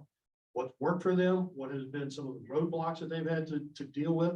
So how can we open those up? Again, I firmly believe that one of the key aspects of Columbia is economic growth lifts all boats. We have two questions that have been submitted from those that are here at the library, and two on the, now three online. We'll do the best we can. I have to make sure that we end at an appropriate time so that the library doesn't close with us in it. Don Waterman, this is for you, and I'm going to shorten this question just a bit. Our local police department has been embroiled in several incidents, including multiple police-involved shootings. What will you do to hold the police accountable? I think that, one, I want to see the investigations. I want to see them finished. And I want to see what the results of the investigations are. I know one of the most recent ones, the highway patrol is investigating, but I want to see what those are. In talking with the police department, when we went through the process of seeking their endorsement, they don't have an issue with oversight. I think what they have an issue with, if I can quote them correctly, is a review board or an oversight board that doesn't have any limits on the board. I would like to see if the internal investigation or the highway department, highway patrol department investigation comes up with something that is not believed, if you will, then an arbitration as far as what the appropriate discipline would be in the event of police misconduct. Okay, Greg Bush, same question. Local police embroiled in several incidents, including multiple police-involved shootings. What would you do to hold police accountable? I'm an RN. And there's a state board of nursing that holds my license, that makes sure that I am doing the right things by the patient, make sure that it's evidence-based practice. That state board of nursing can revoke, suspend, put prohibitions on my license. My license to do things that other people can't do, administer medications, draw blood, is a precious thing to me. Every quarter, I get a newsletter from the State Board of Nursing saying, these are the sanctions upon nurses. My colleagues, they hold nursing to a high standard. They are there to protect the integrity of nursing. And if there is a board that is holding law enforcement to account for the state of making sure that law enforcement has integrity, I haven't seen evidence. This question, we'll start with Greg Bush on this. Once we've settled the roll cart issues, how will you promote a reduction in plastic consumption and more effective recycling in our community?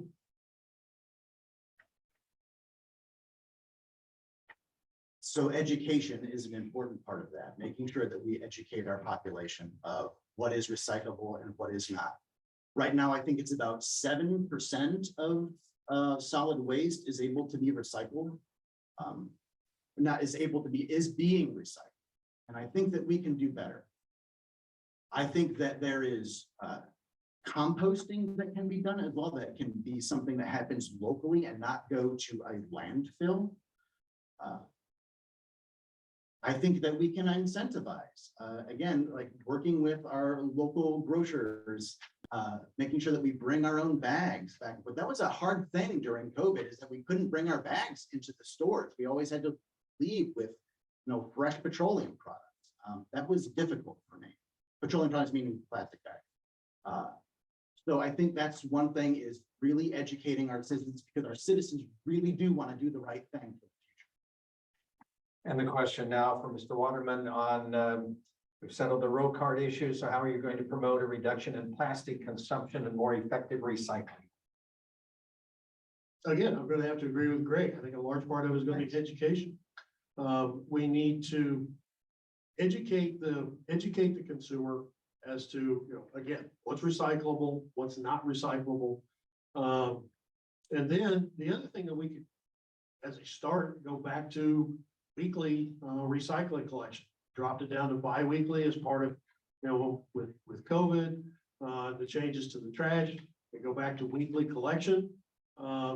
The recycling centers we have around town, I think they do, I'm not sure what the exact schedule is, but I know that frequently if I've got large boxes or something and I want to take it down, about half the time I wind up bringing them home because the one that's nearest to me is, well, I'm not gonna just throw it on the ground. So I bring it back home and wait till next time. But so encouraging people, informing people as to what's recyclable, encouraging them, yes, to use the reusable bags, reusable drinking containers. All of those items are what is going to take a significant step forward. We'll start with Donald Waterman on this one. We've had serious issues with our city solid waste. We're now also hearing that water testing hasn't been done. Our electric utility is falling far behind in keeping up with demand due to inaction in planning. This question comes from a participant on Zoom. We're looking at increased rates for all three. All of these have occurred under one director of utilities. How will you hold city staff accountable? Well, I think this is a good start. We bring it to light. The issue that just came up about the missing testing. I'm not sure exactly what the issue is, where it broke down. But yeah, my solution, let's get it fixed. Let's get the testing caught up. And then we'll look and say, okay, where did this process break down? Same thing with the other with sewage, water treatment plants, but it's holding the city employees via the city manager accountable. Making sure that, that's part of, well, if we have to get into the minutia of their performance reviews, then, these projects and plans, when they go forward or when they're set up and structured, making sure that the appropriate city officials are making them move forward and staying within the compliance that we need. All right, Greg Bush, the same question. I have to do the question again here. Okay. We have serious issues with our city solid waste. We're now also hearing the water testing hasn't been done. Our electric utility has fallen far behind in keeping up with demand due to inaction in planning. We're looking at increased rates for all three. All of these have occurred under one director of utilities. How will you hold city staff accountable? So city council can hold city staff accountable through the city manager's office, through the city attorney's office. That is how we can hold them accountable. Once we're, should I have the good fortune of becoming the Ward 5 council person, but I can't really interact with city staff in the same way. The only city staff member that I can really speak to is the city manager. So how to hold them accountable, I think the first step is actually conducting a real review of the city manager's office that has not been done for years. Understanding, setting reasonable, measurable goals to make sure that the basic foundations of our civilization, such as not only the earth, but also light, water, city streets, our civic infrastructures are maintained by highly trained, compensated professionals. That is. I'm going to have to ask you to be really quick on this. And the only reason I'm doing this is because this one was really prepared ahead of time. It's typed out. So I want to do this. The loss of affordable housing in Columbia, and Greg Bush, you start with this one. Loss of affordable housing in Columbia partly attributable to investors converting homes to non-owner occupied short-term rentals offered on Airbnb. This is happening across the city, especially in First Ward. In response to this drain on affordable housing, the Planning and Zoning Commission has drafted a proposed ordinance modifying the UDC that would impose certain regulations on short-term rentals. The real estate community and many short-term rental investors oppose this ordinance. What is your position on it? Well, I'm sure they would. Investors would not want that kind of ordinance. There is an artificial scarcity of housing in our community. And that artificial scarcity, it was in just, I think 3 weeks ago, it was an NBC News article respect to that in some metropolitan areas, 1 in 5, 20% of the housing is used and is a non-owner occupant. So these investors could be from anywhere. They don't have to be local. They can be somewhere else. And because Columbia is such an attractive place for these people, for these investors, they are extracting the wealth and sending it out elsewhere. I want to keep our economy local.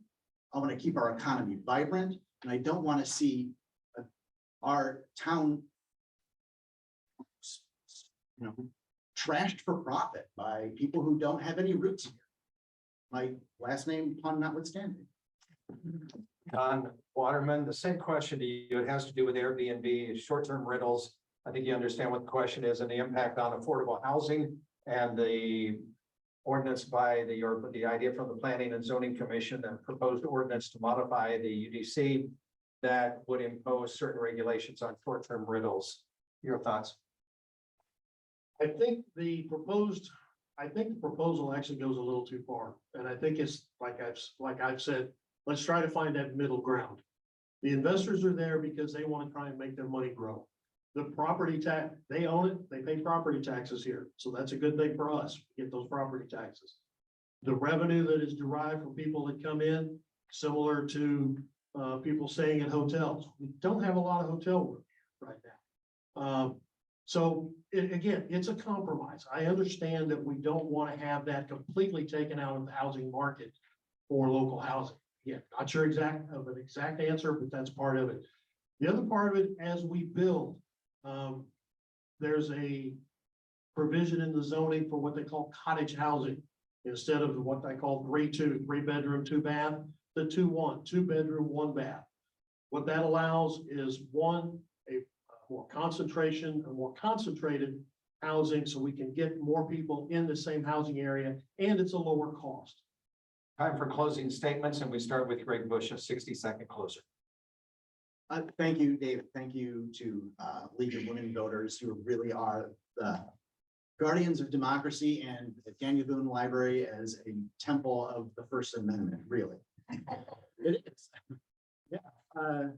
Columbia invested in me when I moved here and bought my very first home. And that's the promise of Columbia, as I see it, a Columbia that invests in people. So what did Columbia get with their investment? They got a skilled, highly trained nurse. They got somebody who has finally gotten the time to give back to the city to which I've chosen to live here and raise my family. I believe in Columbia. I believe in my neighbors. I believe in my community. Tomorrow is the last day to register to vote, and I hope that you vote for me should you happen to register tomorrow, April 4th. Thank you. Thank you, Greg Bush. Donald Waterman, your 60-second closing statement. Thank you, David, and thank you to the League of Women Voters again for this opportunity. It's been wonderful. Lots of good questions. I too believe in Columbia. I think it's a wonderful community, and I want to see it continue to grow and thrive. I think that, yes, it's given some good things to me. And yes, I'm in a position too now where I can begin to give back to Columbia. So my positions have always been, my number one priority has been fully staffing our first responders, police, fire, EMS, because they all represent the main threads of our society. When people began grouping together into the bands and became communities, one of the reasons was safety, mutual safety. But I also want to see then the infrastructure. We need the roads, we need the water, we need the electrical. I want to see business develop because we need the tax base, which raises everybody, allows for the social services that we all want to see. Donald Waterman, Greg Bush, thank you both for running for a council seat in Ward 5. An applause for them as we pause for 2 minutes, make the transition, and welcome our final guest of the evening in 2 minutes.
And we thank those of you who are still with us here in person at the library and also those who are following our conversation tonight on the April 4th ballot for Columbia and Boone County. Those of you who are watching on Zoom, our final presentations are going to deal with 2 marijuana tax ballot issues. And Columbia Proposition 1 or Prop 1 is for a 3% sales tax on marijuana sales in Columbia. Boone County Prop 1 is for a 3% sales tax on marijuana sales in Boone County. Now, our informational speakers tonight are Andrea Greer, who is Budget Officer for the City of Columbia. She'll speak on Columbia Prop 1, and Kip Kendrick, who is the Boone County Presiding Commissioner, will speak on Prop 1 for the county. We'll have time for questions also from the audience after the presentations.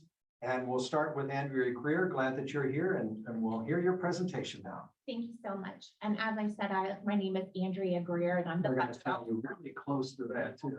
Sorry about that. You're good. My name is Andrea Greer and I'm the budget officer for the City of Columbia. I'm excited to be here. And I just wanted to clarify one thing, that this is for recreational marijuana use. It does not affect medical marijuana. So if you are holding a medical marijuana card, then the sales tax would not apply to you.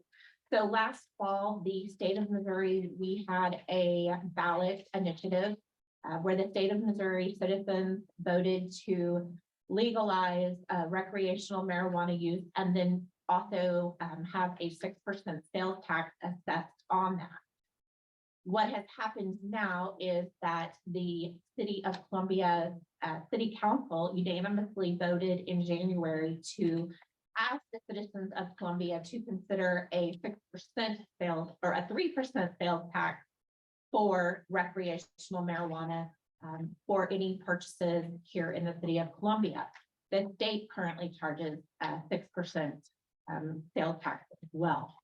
So I think that Kip can also visit about the county, and I believe they're asking for a similar situation.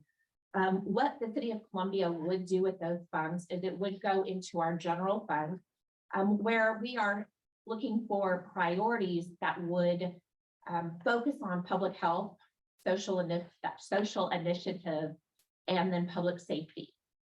There haven't been like exact projects yet designated for that, but we do know that those are the priorities that have been set to use those.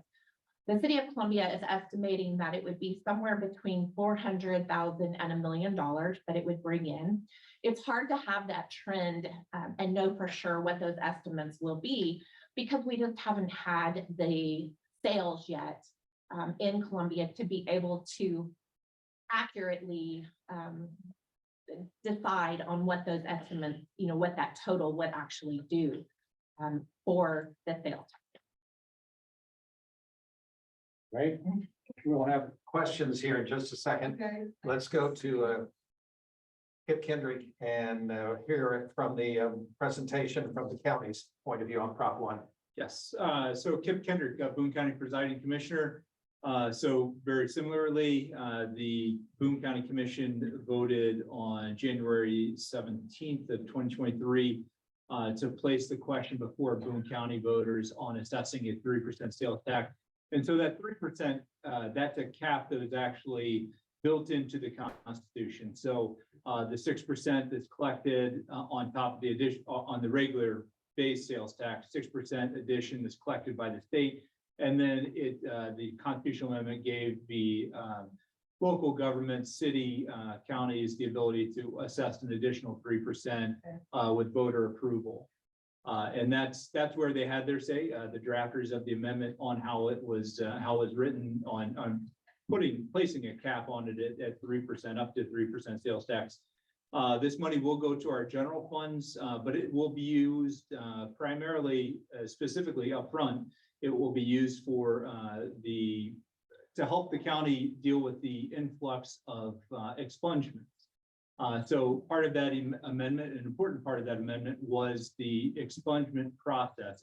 And oftentimes it's referred to as an automatic expungement. And for the individual, it is automatic. For the court system, is anything but automatic. It's a very detailed process.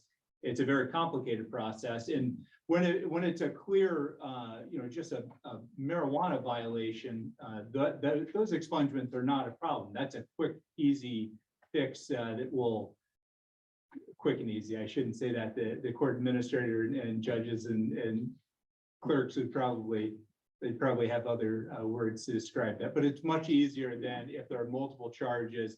And then the further you go back before the automated system was put in statewide, we're going to have to go back in and look at microfilms, and in some cases, maybe even actually open up paper books. And so it is a complicated process. It is an additional workload on a court system that is pretty relatively short-staffed at this point. And so we're going to use those funds to pay overtime and likely hire additional staff to work through those expungements to meet the constitutional deadlines, the best we can meet those constitutional deadlines. The two deadlines that are imposed by the Constitution would be a June 8th for the lesser charges, and then for the more complicated charges of December 8th of 2023 in order to expunge those records. I have some questions, and then we'll take questions from the Zoom audience or from the audience here. And again, since we're broadcasting on a couple of radio stations live and on Zoom, if you have questions, it'd help if you write them down, and one of the members of the League of Women Voters would bring it up. So I'll go to Kip Kendrick first. So what do you estimate? We heard from Andrea Greer with the city, maybe 400,000 to $1 million annually is what you're looking at. Have you run numbers and anticipated what you might find from the county? We're estimating anywhere from $40,000 upwards of over $1 million. All right. That's pretty broad. It's very broad, and it's I say that halfway joking, but the truth of it is there's going to be likely a legal battle of some sort. And the way we read it, the way the county is reading it right now, is we will only be able to collect on sales that happen in dispensaries in unincorporated Boone County. We know that was the intention of the drafters of the amendment, and the way you read it, it certainly appears that they're not stackable. Department of Revenue, that's a question for the Parson administration, the Department of Revenue. That is something we will not be able to determine, but we are operating under the assumption that we will only be able to collect currently, I believe, on 2 dispensaries. I know of one. I believe there were 2 in unincorporated Boone County at this point. And so that would put our tax collection at a much lower rate than the city of Columbia. So if I made a recreational marijuana purchase in the city limits, I would only pay the 3% city tax and not the 3 city and county? That will be a question for the Department of Revenue and the executive branch. So when this is voted on, then we won't know? That is correct. The Department of Revenue has put out 2 conflicting statements at this point, and I think some of us who have put the question on the ballot are wondering why the Department of Revenue even mentioned anything. But they did. They weighed into it, and they then reversed course on their first statement very quickly. And then they put out actually a 3rd statement that said, well, we're still not sure what we're talking about. So yes, it will. They initially said it's going to be stackable. And then they said, you know what, it's probably not stackable. And then they said, we're probably going to treat it as stackable, but it probably isn't. So they're still going to, it's my understanding right now that they're still planning on collecting the 6% if both city and county were to pass it. We would then put it in a special fund, and assuming we would have to send it back once that's ironed out in court. The other question I have, when people hear the word tax, sometimes their mind immediately just freezes up with the thoughts about what a tax means. This is only going to be paid by those who use recreational marijuana, just to make sure that people are listening to that. I want a question for the city. What kind of feedback have you received or pushback or anything in regard to saying we would put this in general funds with the anticipation of using it for what you outlined a moment ago? I have not heard of any pushback. I'm not sure if the city council has at this time, or if, other officers within city government have heard anything, but I have not heard anything, especially since it is only going to be affected by, paid by those that actually purchase the product within the city of Columbia. What I've heard from the city council is that their priorities for this year's budget is to focus on social services, public health, public safety. And so this would just help, offset some of that and encourage other projects that the general fund might not be able to afford all the way. Now, for either proposition, would there be a sunset on this, or this is you pass it by a majority vote and it's there until some reason it would change? Correct? Yes, that is correct. Okay. Any other questions? Sure. Yeah, I have generally a negative feeling about sales tax, regressive thing.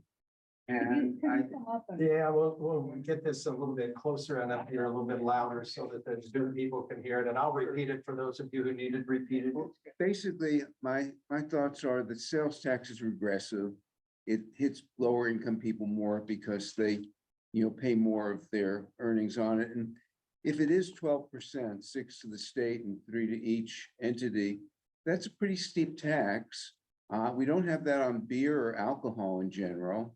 I think it's being done as a sin tax, but I don't think that smoking marijuana or eating it is sinful.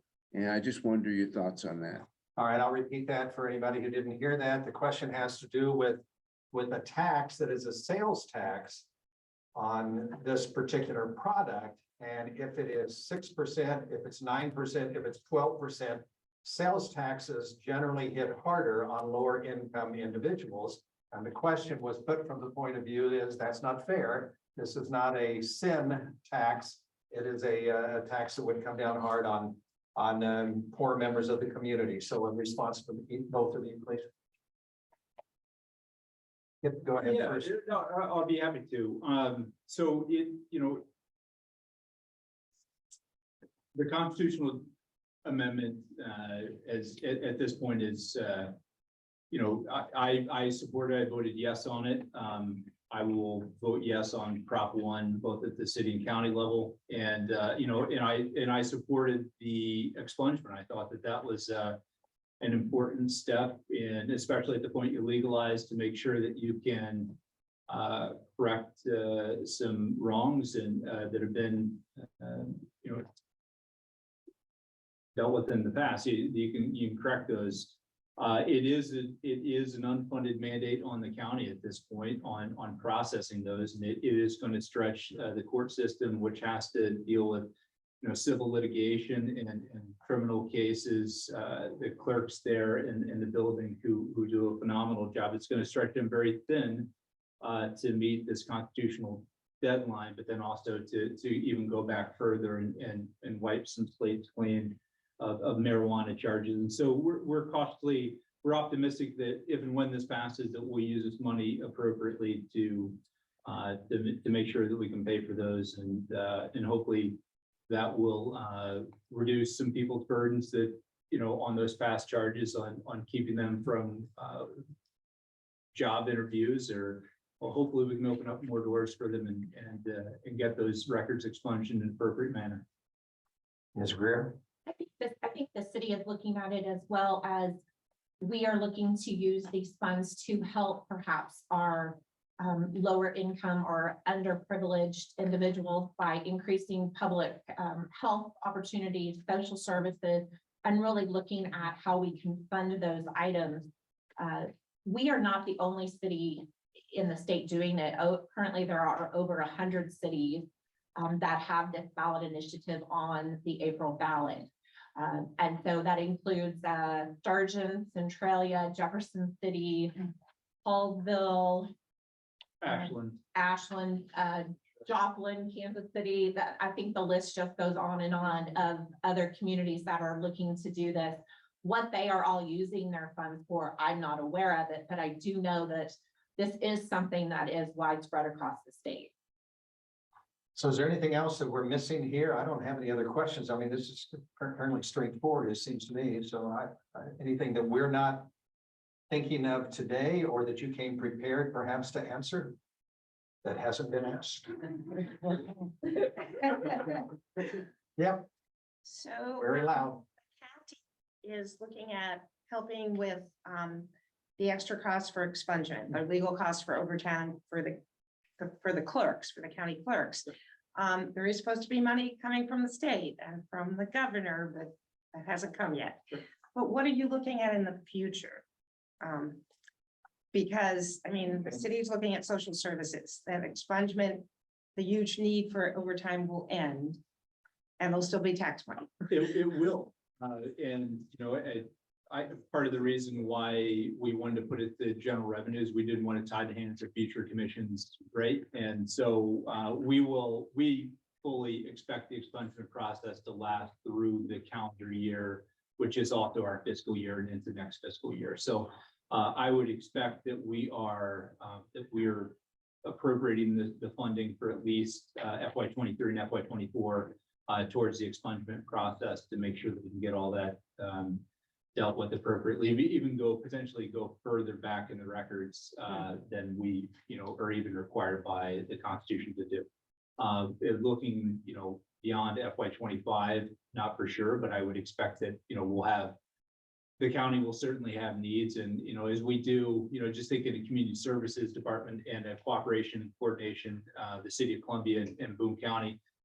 Boone County will soon put out an RFP on a housing study. And so I imagine once we get results of that back, then we will certainly find additional ways to spend money appropriately to address potential needs that are addressed from that side. I'll make a reaction to one of the Zoom comments from the chat was that just because 100 and some cities in the state are voting on this doesn't make it right for Columbia, but you're just making an objective statement that there are that many cities that are going to be dealing with this issue. I am going to wrap this up, and I just want to say, again, this will be a yes to tax recreational marijuana at a 3% rate in the city of Columbia if you vote yes on Prop 1, if you vote yes on Prop 1 in the county. But those of us who live in the city, we're going to have both propositions on the ballot. So we vote both of those. If you happen to live outside the city limits, you're only voting on the county taxing of 3% on recreational marijuana, and whether that would be stacked on top of each other or not, we cannot predict. Kip Kendrick, the presiding commissioner of Boone County, thank you. Andrea Greer, budget office with the city of Columbia, thank you. Let me go through the end of this, the League of Women Voters. Thanks everybody who's participated. Those of you who have been here in person. Thanks to Lauren Williams, also the tech crew here at the library, for KFRU and KOPN for broadcasting the forum. There will be a voter's guide prepared by the League of Women Voters for the April 4th election, and it should be available by March 10th on the website at LWV, which stands for League of Women Voters, CBC, ColumbiaBooneCounty.org. The last day to register, as someone said a moment ago, is tomorrow. No excuse absentee voting will be available March 21st until April 3rd at the Boone County Clerk's office. You need, if you're going to vote that way, an unexpired, or to vote, an unexpired Missouri's driver's license or non-driver's license, unexpired U.S. passport or other federal ID to vote during no excuse absentee voting. If you don't have an acceptable photo ID, you can still vote on election day with a blue provisional ballot. So please vote. Thank you all for being here, and good night.